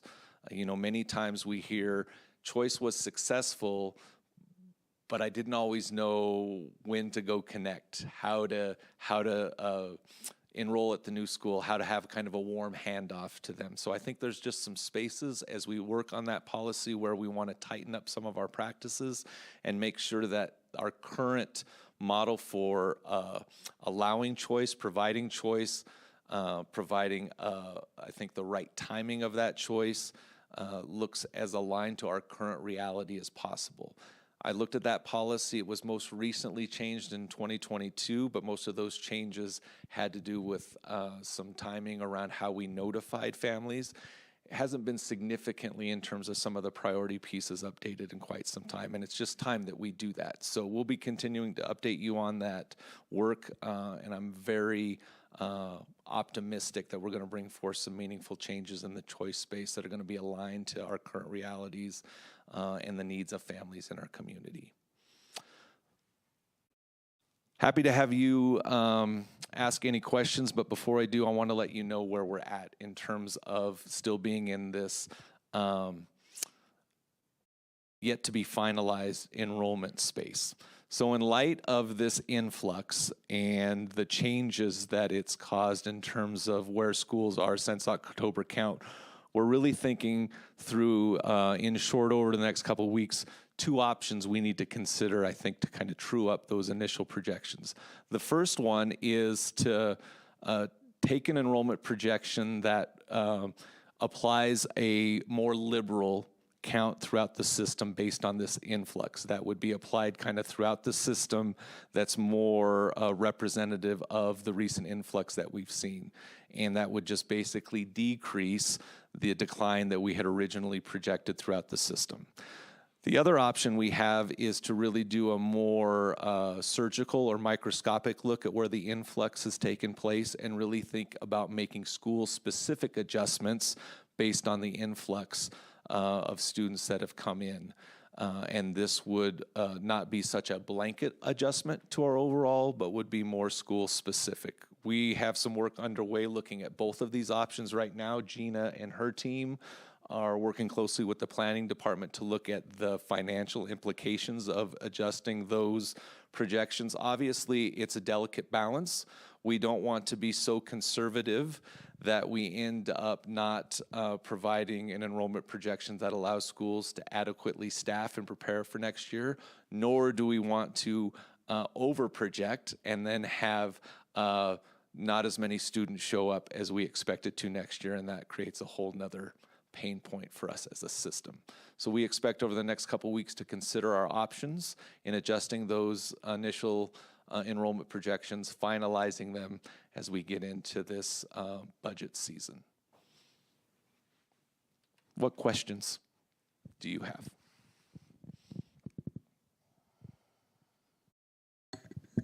I just want to say the thoughtfulness about what's next after you get that, I guess, acceptance letter for a choice school, because that's exactly where I am as a parent.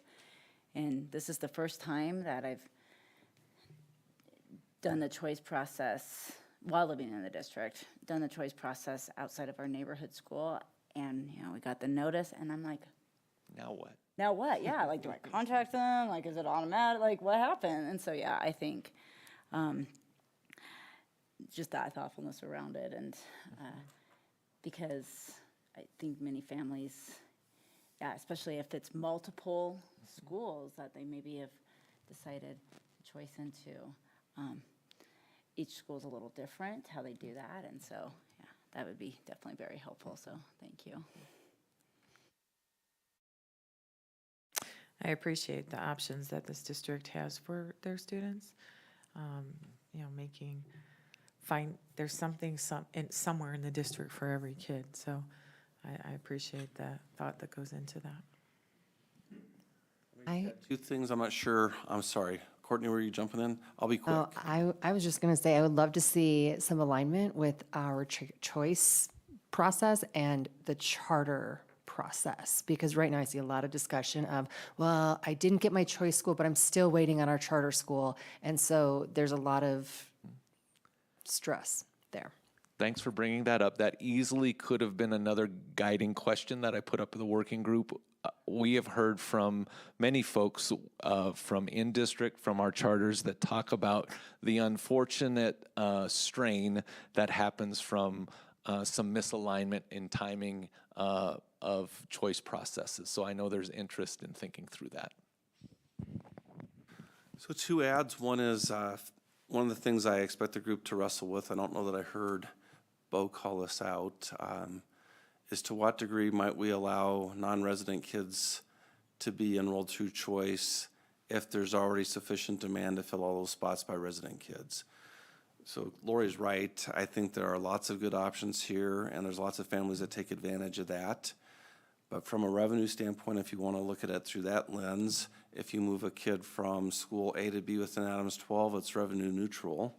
As we are dealing with declining enrollment and many kids in other communities see this as an attractive place to come, should we create some capacity for a non-resident kid to come, even if that may be that you're an Adams 12 resident who lives here and you're not getting into the school that a non-resident kid is filling in? Would welcome your thoughts and feedback about how we should approach that. And then the second piece is we also need to look at staff preferences and how they fit into this, because in a world where there's more and more scarcity and more shortages that emerge in various teaching positions and other roles in the system, having the opportunity to bring your kid with you to your location, or at least to bring them into the district if you live outside, is something that can be attractive in closing the deal. So lots of things to juggle in that process.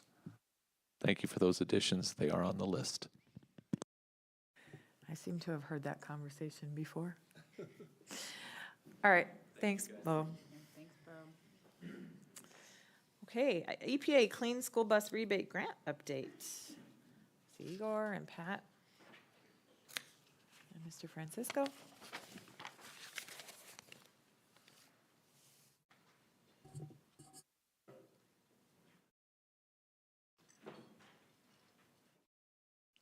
All right, let me just get situated, make sure I've got everything.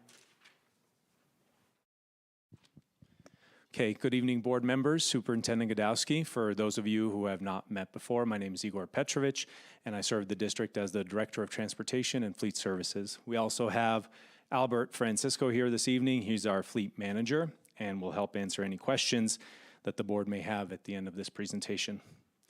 So this evening, we will discuss the EPA Clean School Bus Rebate Program and our findings and recommendations moving forward.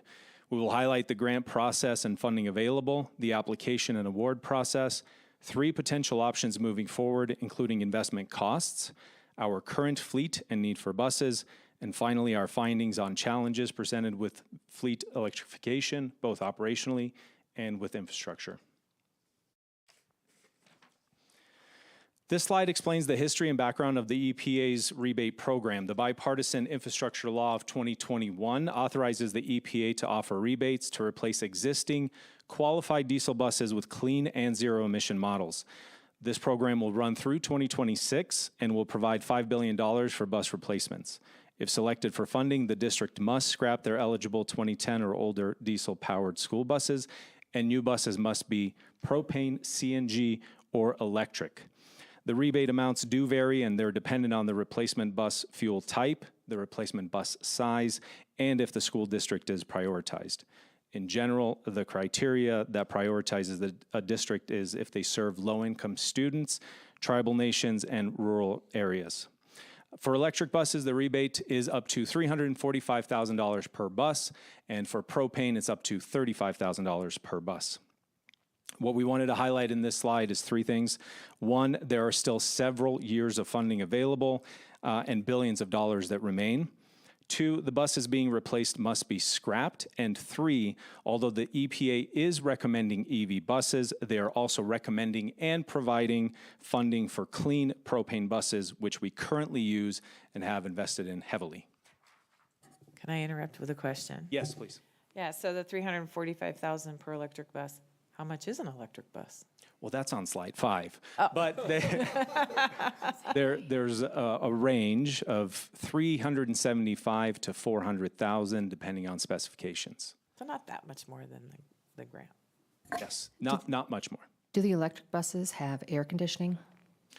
It is an added feature, and I can turn that over to Al if you had some questions, but it does also influence the charging system. So it's something that you can add on, but it could have complications as well. So pros and cons.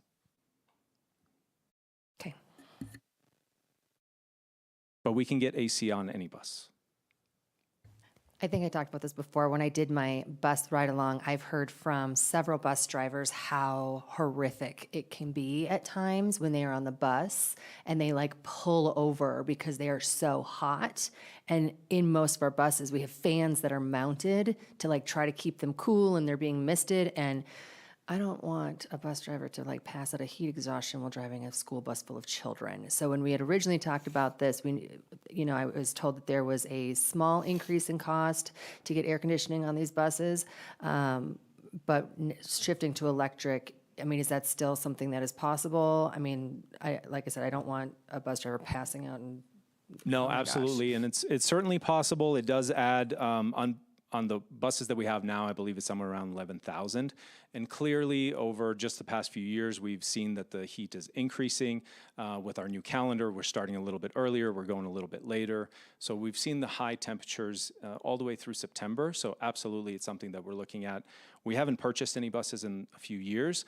And to add all of our Type A or non-CDL, the smaller buses, they come with AC from the manufacturer, and so do our some of our wheelchair accessible buses. So certainly something that we can discuss and look into whichever model we go with and add the AC. So on that piece, I just had some dialogue recently with Igor and Pat, and I don't think it's prudent to retrofit buses with the AC, but moving forward, having AC in our specs is something we're committed to doing. Thank you. So here we have the application, award, and rebate process. There have been 3 rounds of grant funding thus far, with the most recent 3rd round of funding closing on February 14th. The first round of funding provided nearly $1 billion and was awarded through a rebate lottery with a simple application process. We did apply for round 1. We were not one of the districts awarded. Round 2 is what we were awarded and are discussing this evening. And this round had at least $400 million in rebates and was a highly competitive application process that did allow for pooled applications. We, along with several other Colorado districts and some districts in Utah, applied through Highland to strengthen our application. Highland is a company that provides EV bus services and offered to write the grant application, but the districts in the pooled application can decide to continue independently or partner with Highland. Round 3 was the most recent funding that offered at least $500 million in rebates and was back to a rebate lottery with some changes to round 1, and we did not apply for this round. So here are the 3 options to pursue with this grant. First, the district could partner with Highland, the company that assisted with the grant application. Next, the district could pursue the grant independently and own its assets and equipment. And finally, there is an option to return the grant and pursue other funding opportunities in the future. So if we were to partner with Highland, there would be a lower upfront cost. Next, we would provide, Highland would provide turnkey service, including implementation, reporting, and maintenance. And there would be limited unexpected costs as total costs are factored into the contract. We may see long-term savings on battery replacements, chargers, and utility costs. And Highland would also train all of our mechanics on working and maintaining the EV fleet. This would be a 12-year contract with a potential range of 8 to 15 years. Although the lower the contract time, it would result in higher costs. Finally, the cost of using Highland services is $25,740 per bus per year for 12 years with a 3% annual increase for a total just shy of $1.5 million. But it's essential to note that this is essentially like a lease since Highland would own not only the buses, but the infrastructure. And at the end of the 12-year contract, there would be an option to buy that out. Next, if the district pursues the grant independently, we will own our vehicles and equipment. There would be no long-term contract, no lease restricted use or mileage cap, but there would be upfront infrastructure costs which are unknown at this time, although Excel does have some grants available to help offset some of those costs. Additionally, there would be costs associated with chargers. There are level 2 and level 3 chargers available, and they have a wide range of costs. But other districts have reported that only level 3 chargers seem to be sufficient, and those have cost a neighboring district about $80,000 per an install charger.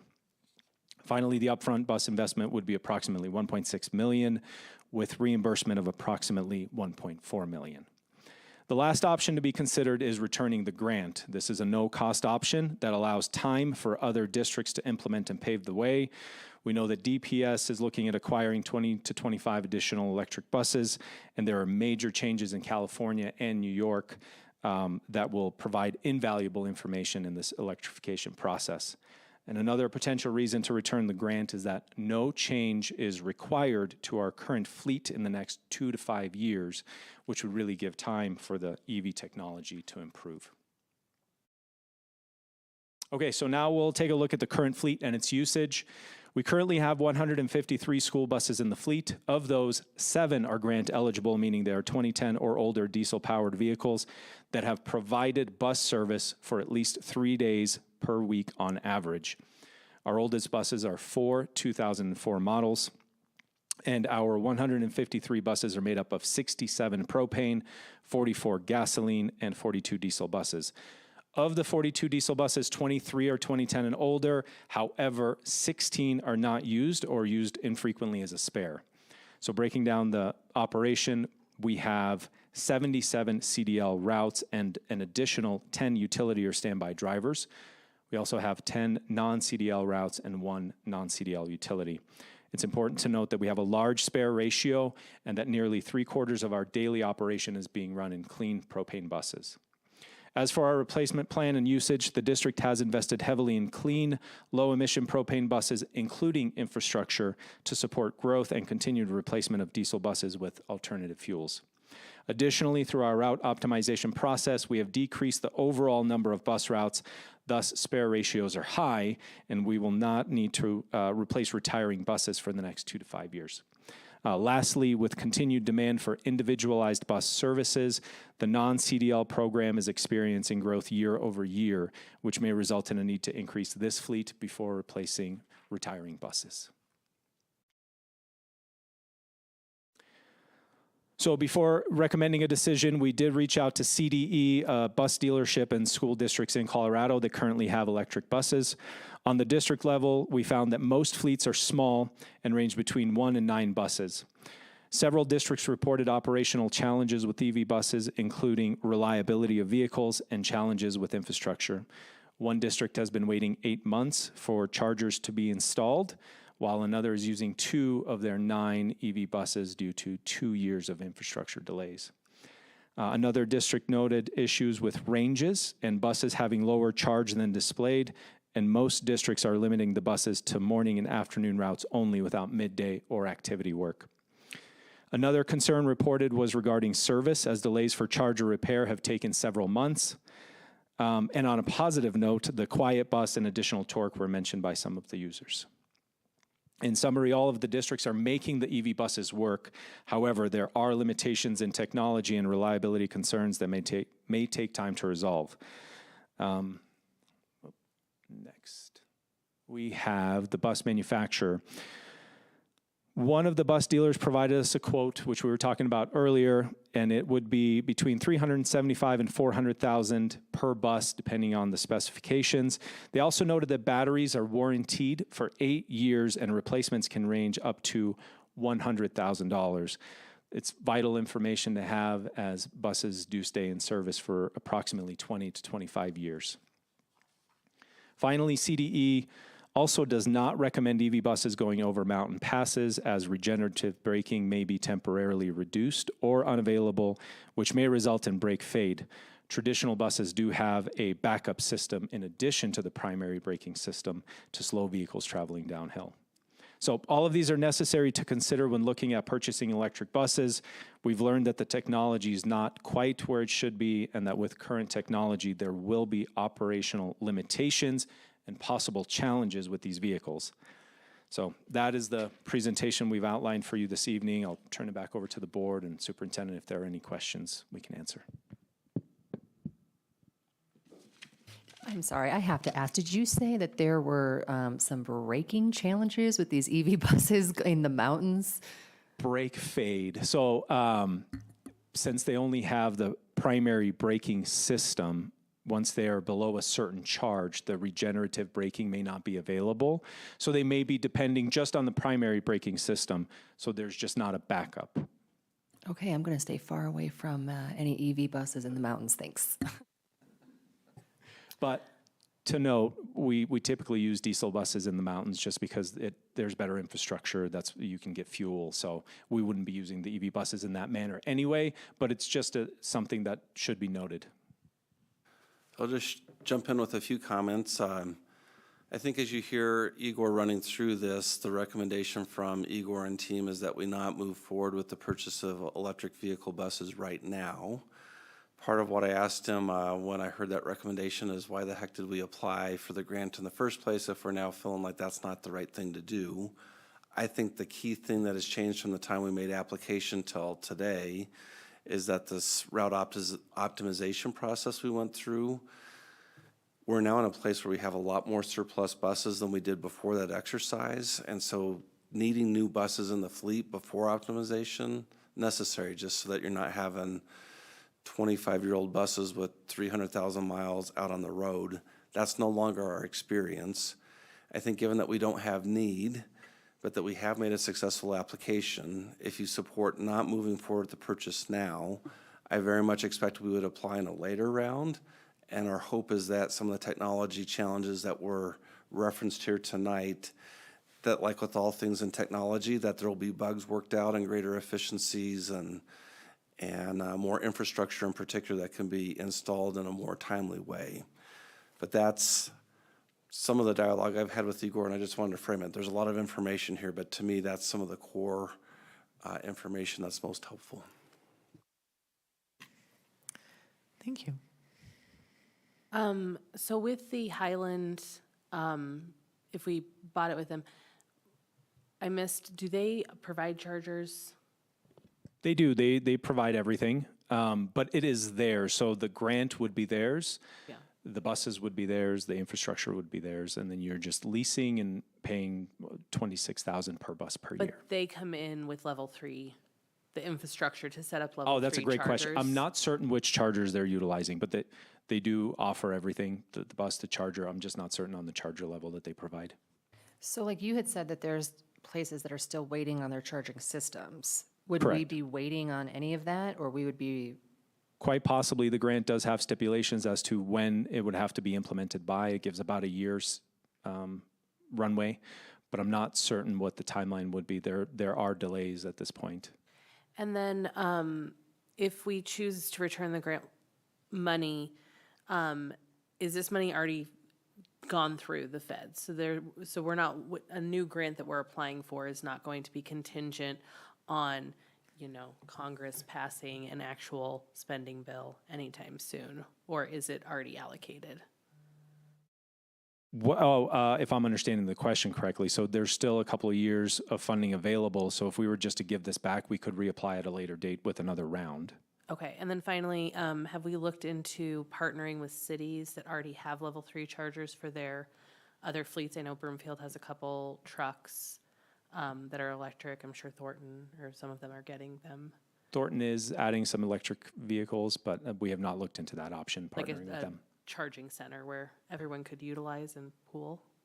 I have not looked into that option, but certainly can reach out to Thornton since they are getting some electric vehicles. We share gas pumps with them, right? We share the fuel island and the wash bay, yes. The Fuel Island. That's a great name.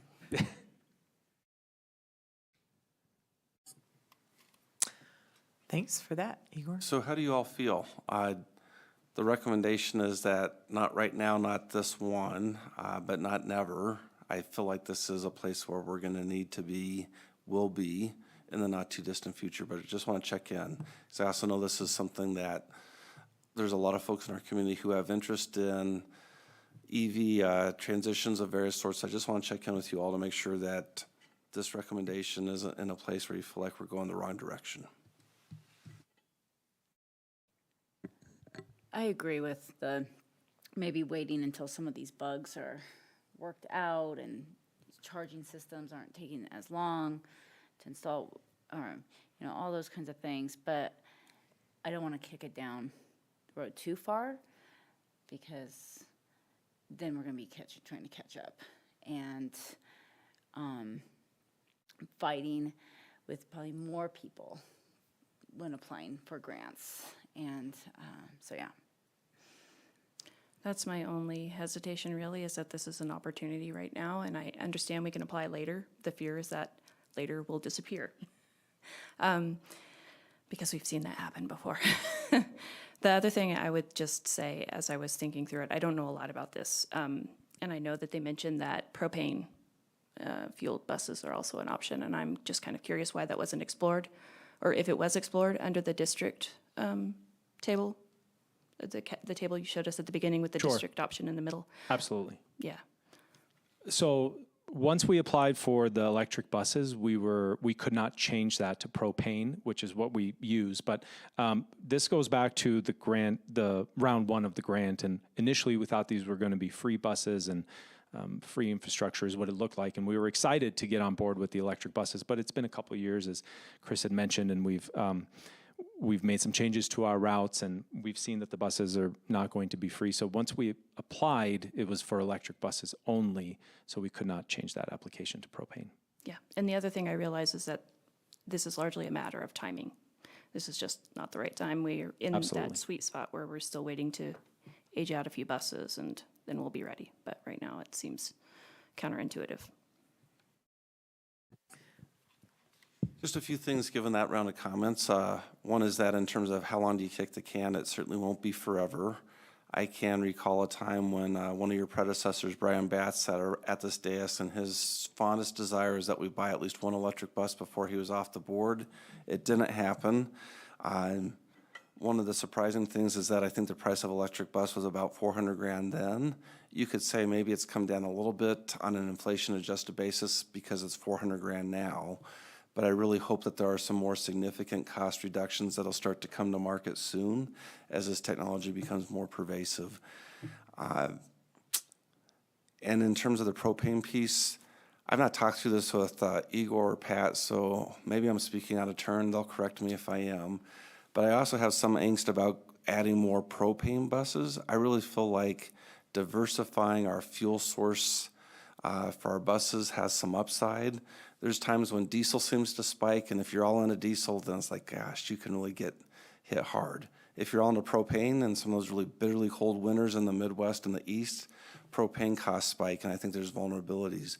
So my hope is moving forward that we'd be into EV, that the costs come down, that there are some grants, because I feel like that is going to be a way to kind of diversify our bus portfolio and just mitigate against some of the spikes that sometimes hit one sector of the fueling arena more heavily than others. What do you think about that, Igor? Luckily, no disagreement. Thank God. All right, thank you. Well, and I appreciate your expertise on the matter too. This is your forte, not ours. And knowing when the time is right, I put that trust in you guys. I love my EV car, I have to say, and I've driven it through the mountains and it's been fine, and I absolutely love it, and I think it's where we need to go. I do appreciate all the information and agree that maybe this isn't the right time.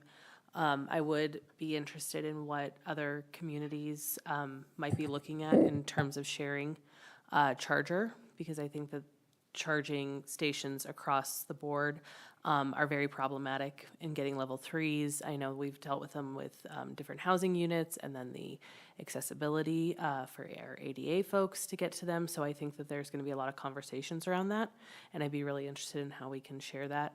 Also, if another grant opportunity has, I know not owning a bus, and my father will kill me for this, leasing is never my forte, but the technology is changing so fast that I think, leasing does just make a lot of sense on that side. So finding a grant option there is great. Thank you for the feedback. We'll keep that option open. Thank you. Thank you. Okay, next review of board bylaws. Phil's asked that we delay this.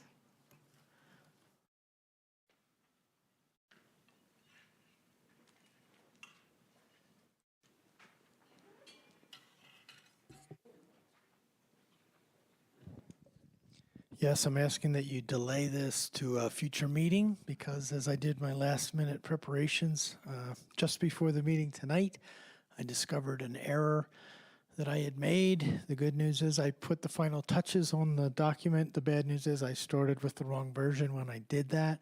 So I need to go back to the drawing board and make sure it's right. So I apologize for that, and I'll get it right the next time.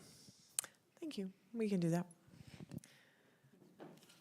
Okay, questions for 3/6/24 community meeting Vantage Point High School students. You have printed here sample questions from previous community engagement meetings. Obviously, we don't need a million questions, but we just need an idea of which direction to go. Have people, I know we haven't had a whole lot of time to go over this, but may I suggest, to respect the time, is that you guys can each email Francis which questions on each one you think would be important. And then Francis and I can look those over and whittle them down, because like I said, we only get a certain amount of time and we always run out of time. So just keeping it simple. And just a reminder to folks, this meeting will be at Vantage Point on Wednesday, and so you'll be meeting with Vantage Point students, and then it will be a community engagement meeting around the blueprint, getting feedback from the community. So that means that we don't have much time. Is giving people till Friday to get back with you? Which one? Certainly. Okay. Okay. We definitely think think about questions that are going to get kids talking, because that's what we're there for. I have a question. Is this the one where we meet with just the students? Mm-hmm. Okay, thank you. And then after that meeting, district folks will talk about Blueprint with the community members that are at this meeting. Okay. Minutes. I will entertain a motion. Well, first of all, the February 7th minutes came in at the 11th hour. Is there anybody that wishes to pull those from approval before they have a chance to go over them, or are they okay moving forward? Okay. So we'll entertain a motion to approve the minutes of the regular board meeting of February 7th, 2024, the work study session minutes of February 7th, 2024, and the minutes of the special board meeting of February 12th, 2024, as presented. So moved. Second. Any discussion? Director Assad Lucas? Aye. Director Battistelli? Aye. Director Goldstein? Aye. Director Marsh-Holshen? Aye. Director Potter? Aye. Okay, internal monitoring report, operating limitation policy 2.4, financial condition and activities. I see Gina coming over here. While she's walking over here, I will entertain a motion to acknowledge that the board has received a monitoring report as of February 28th, 2024, for the period July 1st, 2023, through December 31st, 2023, of the superintendent concerning operating limitations policy 2.4, financial condition and activities, and finds the superintendent's interpretations are reasonable and supported by data that is relevant, justified, and complete. So moved. Second. Okay, Gina. Good evening, board.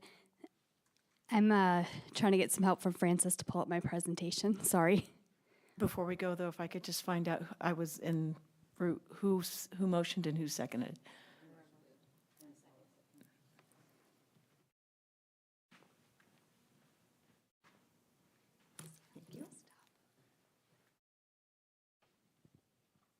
Sorry.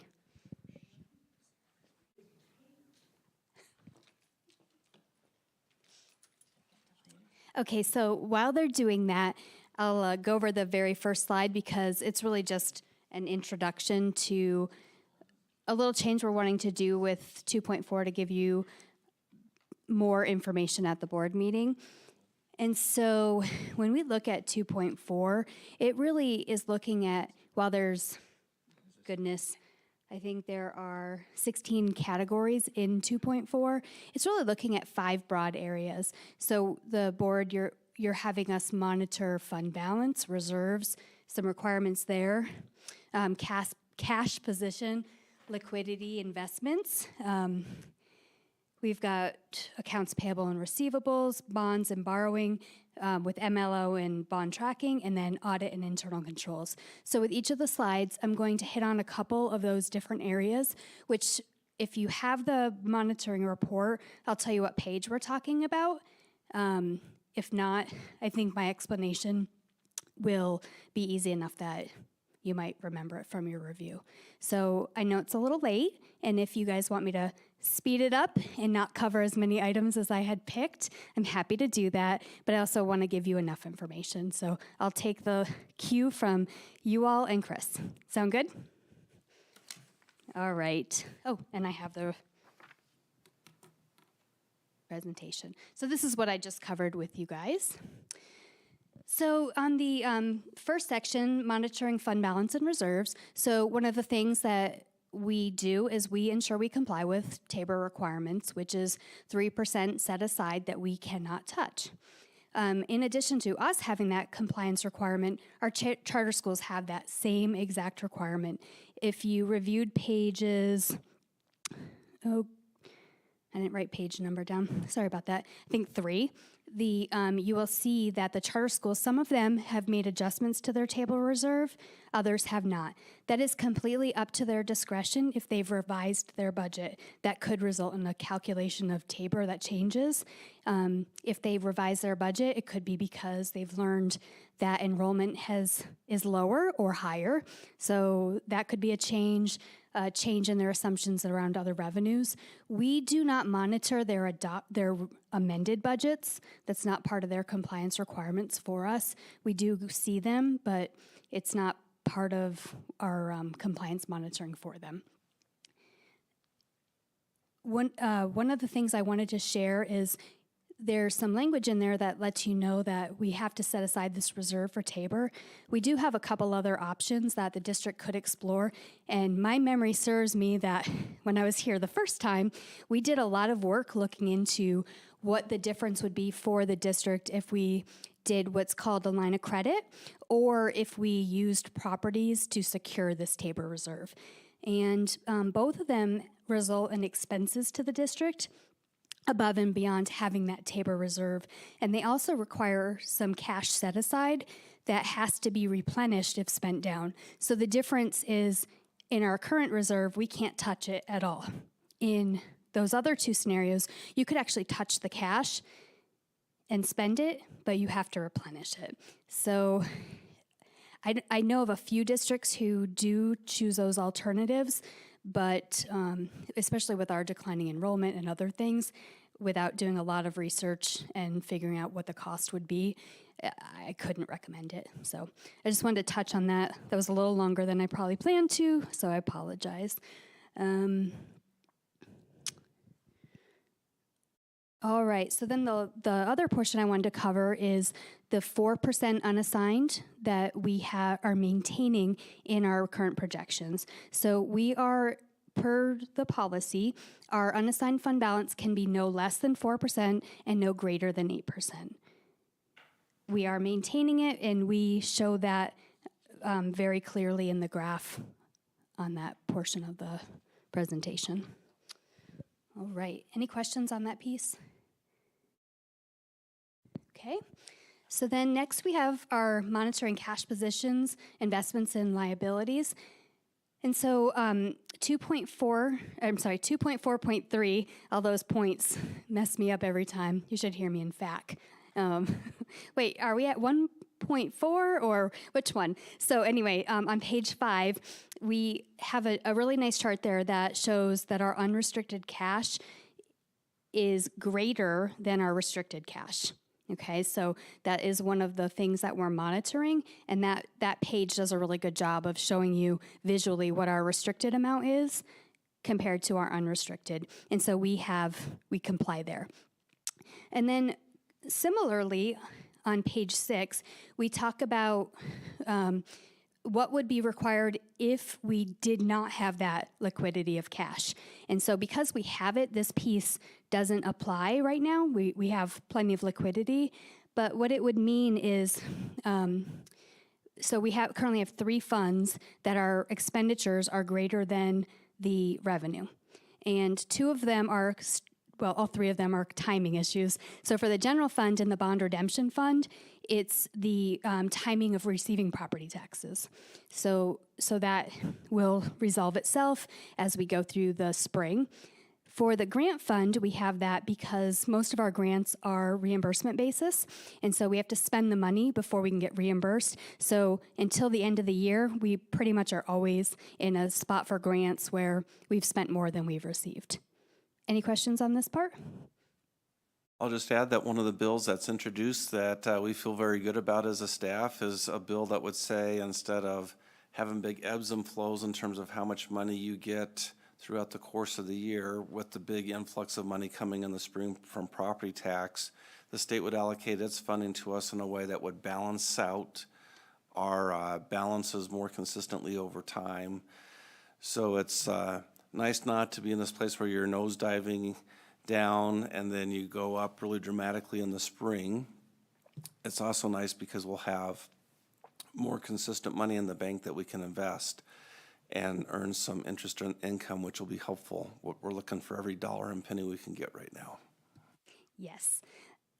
All right, so on the next slide, we'll talk a little bit about accounts payable and receivable monitoring. So the first thing I want to briefly mention is included in the report is a comment about a challenge the district has recently uncovered with Xcel Energy. So Xcel Energy made some pretty big changes to their billing practices, and they also did some pretty big staff reductions.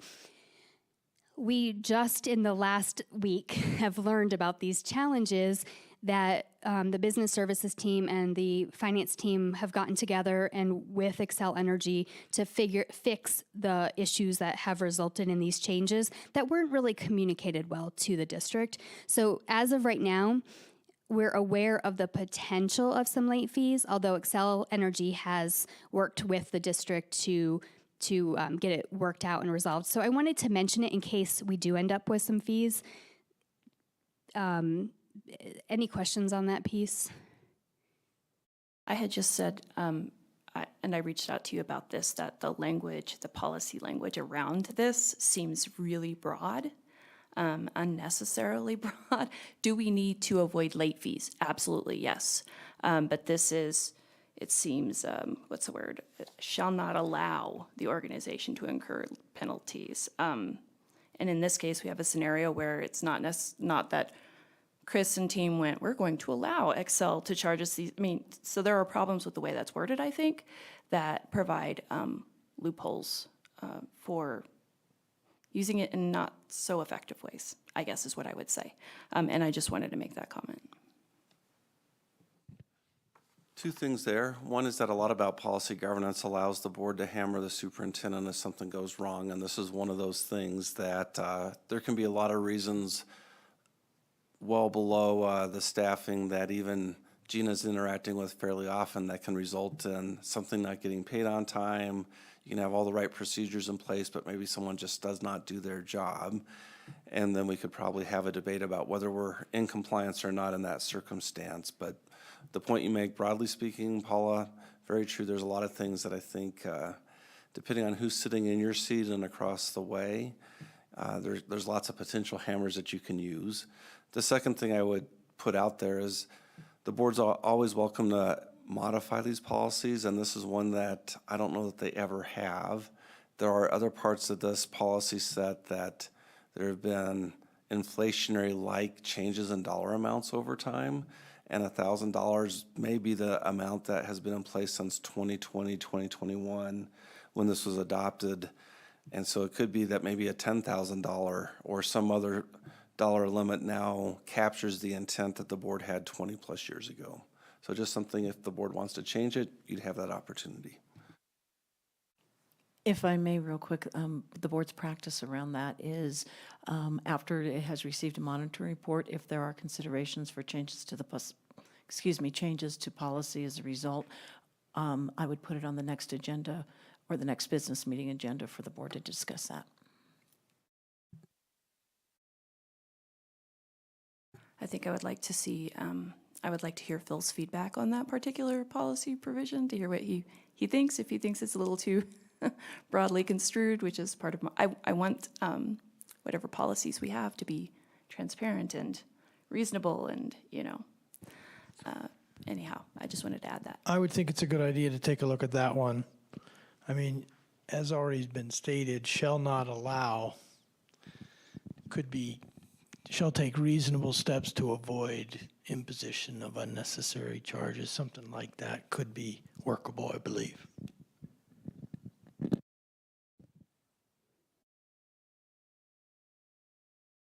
So it sounds like you all will talk further about it at the next meeting, and then staff's happy to work on some language from there. All right. Anything else on that piece? Okay. So the next part I'll mention briefly is currently the student fees. The current receivable for that is about $2.7 million.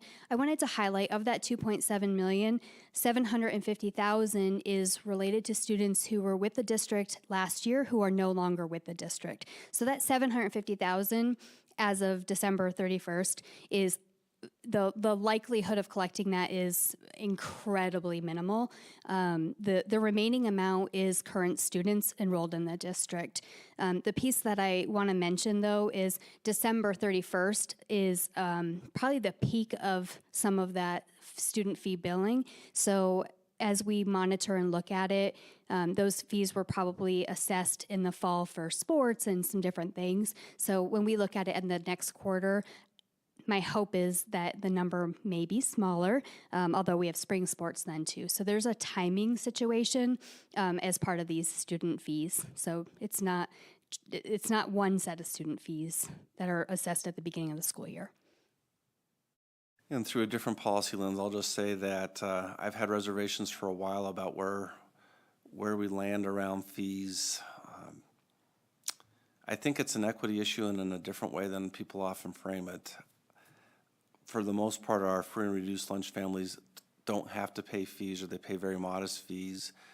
And then there are a large number of kids who are just above that cut line who in many cases are trying to pay those fees, do pay those fees, and then a lot of others who don't. And just, I'd love to be to a spot where we're charging fewer fees, no fees, so that there aren't some people that work really hard and sometimes have hardship to pay their fees, and other people who don't, and we don't have many consequences we can impose when they do that other than denying them the privilege of going through a graduation ceremony.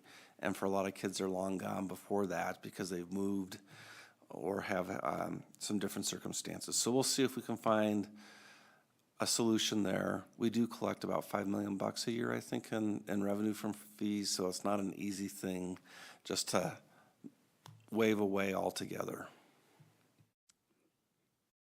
All right, and then the last piece for this page, and I'm going to look to Phil if I destroy this explanation, but on page 17, 2.12 talks about that the superintendent requires board approval to join or support legislation between third parties. So I want to explain what third parties is, and so I'm going to steal Phil's example that he gave me.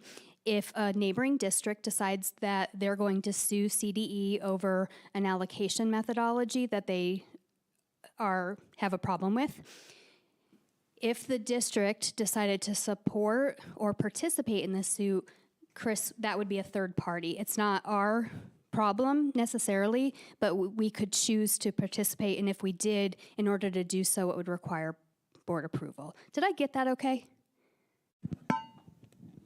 Yes. Thank you. Are there any questions from the board? I mean, third parties, it's when we're not a defendant in the case and when we're not a plaintiff, but we stick our nose in it. Another common example, and I think one of the prompters around this is there's times that people are in litigation and they'll say, we want you to write or file an amicus brief, which is like expressing your support as a non-party. And I think in some years past before me, the district had leaned into one of those situations. It wasn't prohibited by board policy, and so the superintendent felt like we could go forward, and some board members felt like that ought to be a decision that we're making when the district's name and reputation are getting lent to a position in litigation. Any questions on this section? All right. Okay, and so the next section is on monitoring bonds and borrowing, tracking bonds and the levy override. So pages 10 through 13 for 2.4.7a lists out every single bond project from the 2016 bond and shows the remaining balance available as of 12/31/23.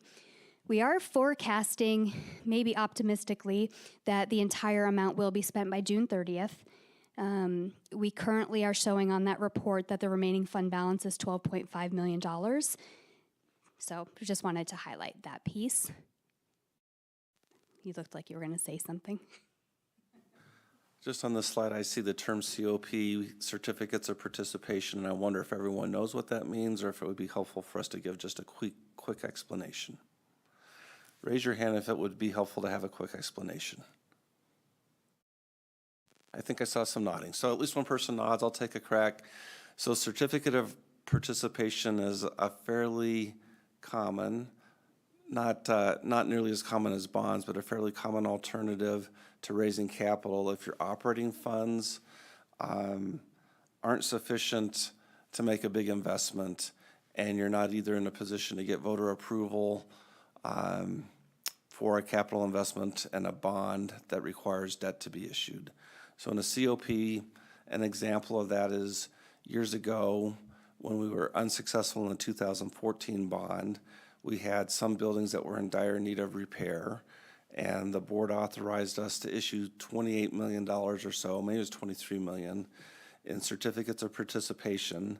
And what that allows you to do is, because the courts have concluded that COPs don't constitute debt, we were able to receive $23 million in proceeds and pledge a school building or 2 or 3 as collateral to secure that loan, although legally they don't call it a loan.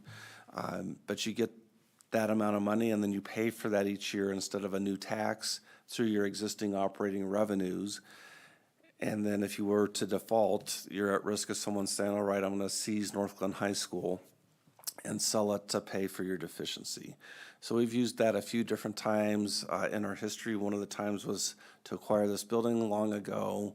Another time, more recent, was for investments around 2015. And then once we passed the 2016 bond, one of the things we quickly did was to retire those COPs so that we didn't have that outstanding. Perfect. The next part that we'll cover for this section is for 2.4.17 on page 21. So part of the compliance is that we show a breakdown of how we're using the 5C mill levy overrides. And so on that page, we show the initial allocation from when the mill levy was passed, and then we show the allocation in fiscal year 23-24, and then we have our projection by those priorities that were identified for the 5C MLO. And so right now we're forecasting for those priorities that will end the year with a beginning fund balance for those pieces, a designated reserve is what we call it, of around, and I can't see, 14, I can see the 14.1 million dollars. And so we will continue to refine these forecasts as the year goes on, but wanted to highlight that. Any questions on this section? All right, and I think this is the last section of the monitoring report. And so the two pieces I'll highlight here, so this is about audit compliance and internal controls. And so you probably remember a couple months ago, our auditors from Clifton Larson Allen came out and shared with you the results of our fiscal year 22-23 audit. So that was part of the compliance on here. And then the other thing that I want to highlight is in May, the FAC will receive an interview opportunity with the finance team to talk about internal controls. And so I'm sure that Director Potter will come back and share what she learned on internal controls from that piece. Any questions on this piece? All right. In the last section, I'm just going to highlight a little bit about the attached financial reports. And so you have a copy of these. If you have any questions on them, I'd be happy to answer anyone. But just a high-level overview of the financial reports. State statute requires us, as part of financial transparency, to provide these to the board at least quarterly.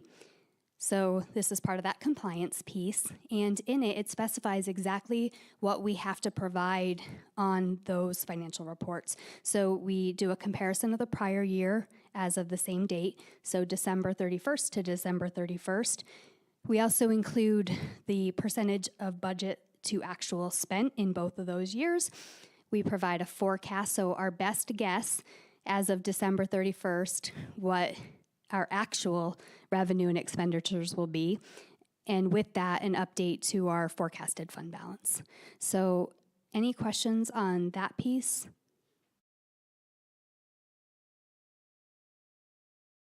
All right, well, I'm happy to report on 2.4. Everything right now is completely in compliance. The Xcel Energy piece had me a little bit worried.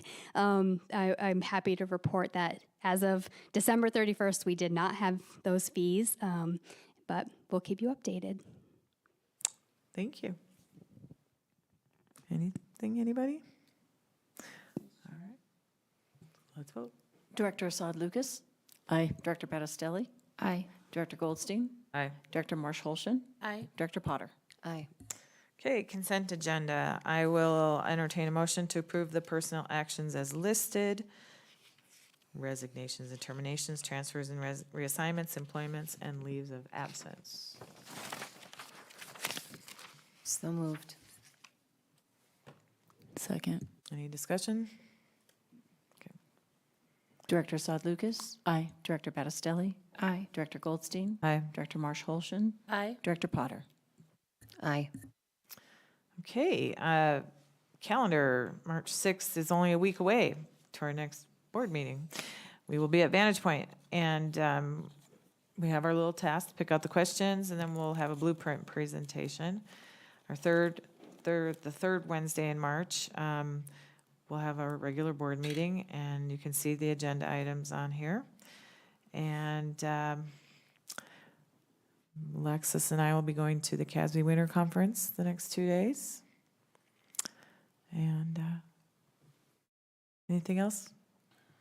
Just some notice that the March 20th meeting, I won't be here. I don't like to miss board meetings, but Marie McKenzie and I will be in the Minneota Public School System in New York as part of the League of Innovative Schools convening. It's a system that has lots of accolades for how they've used technology and been innovative, and so it'll be good to be there learning, but you'll be in Priscilla Strawn's competent hands that evening. A great alternative. Then we'll be all women up here during Women's History Month. Okay, it's late. I'm going to call this meeting adjourned, unless there's anything anybody wants to add.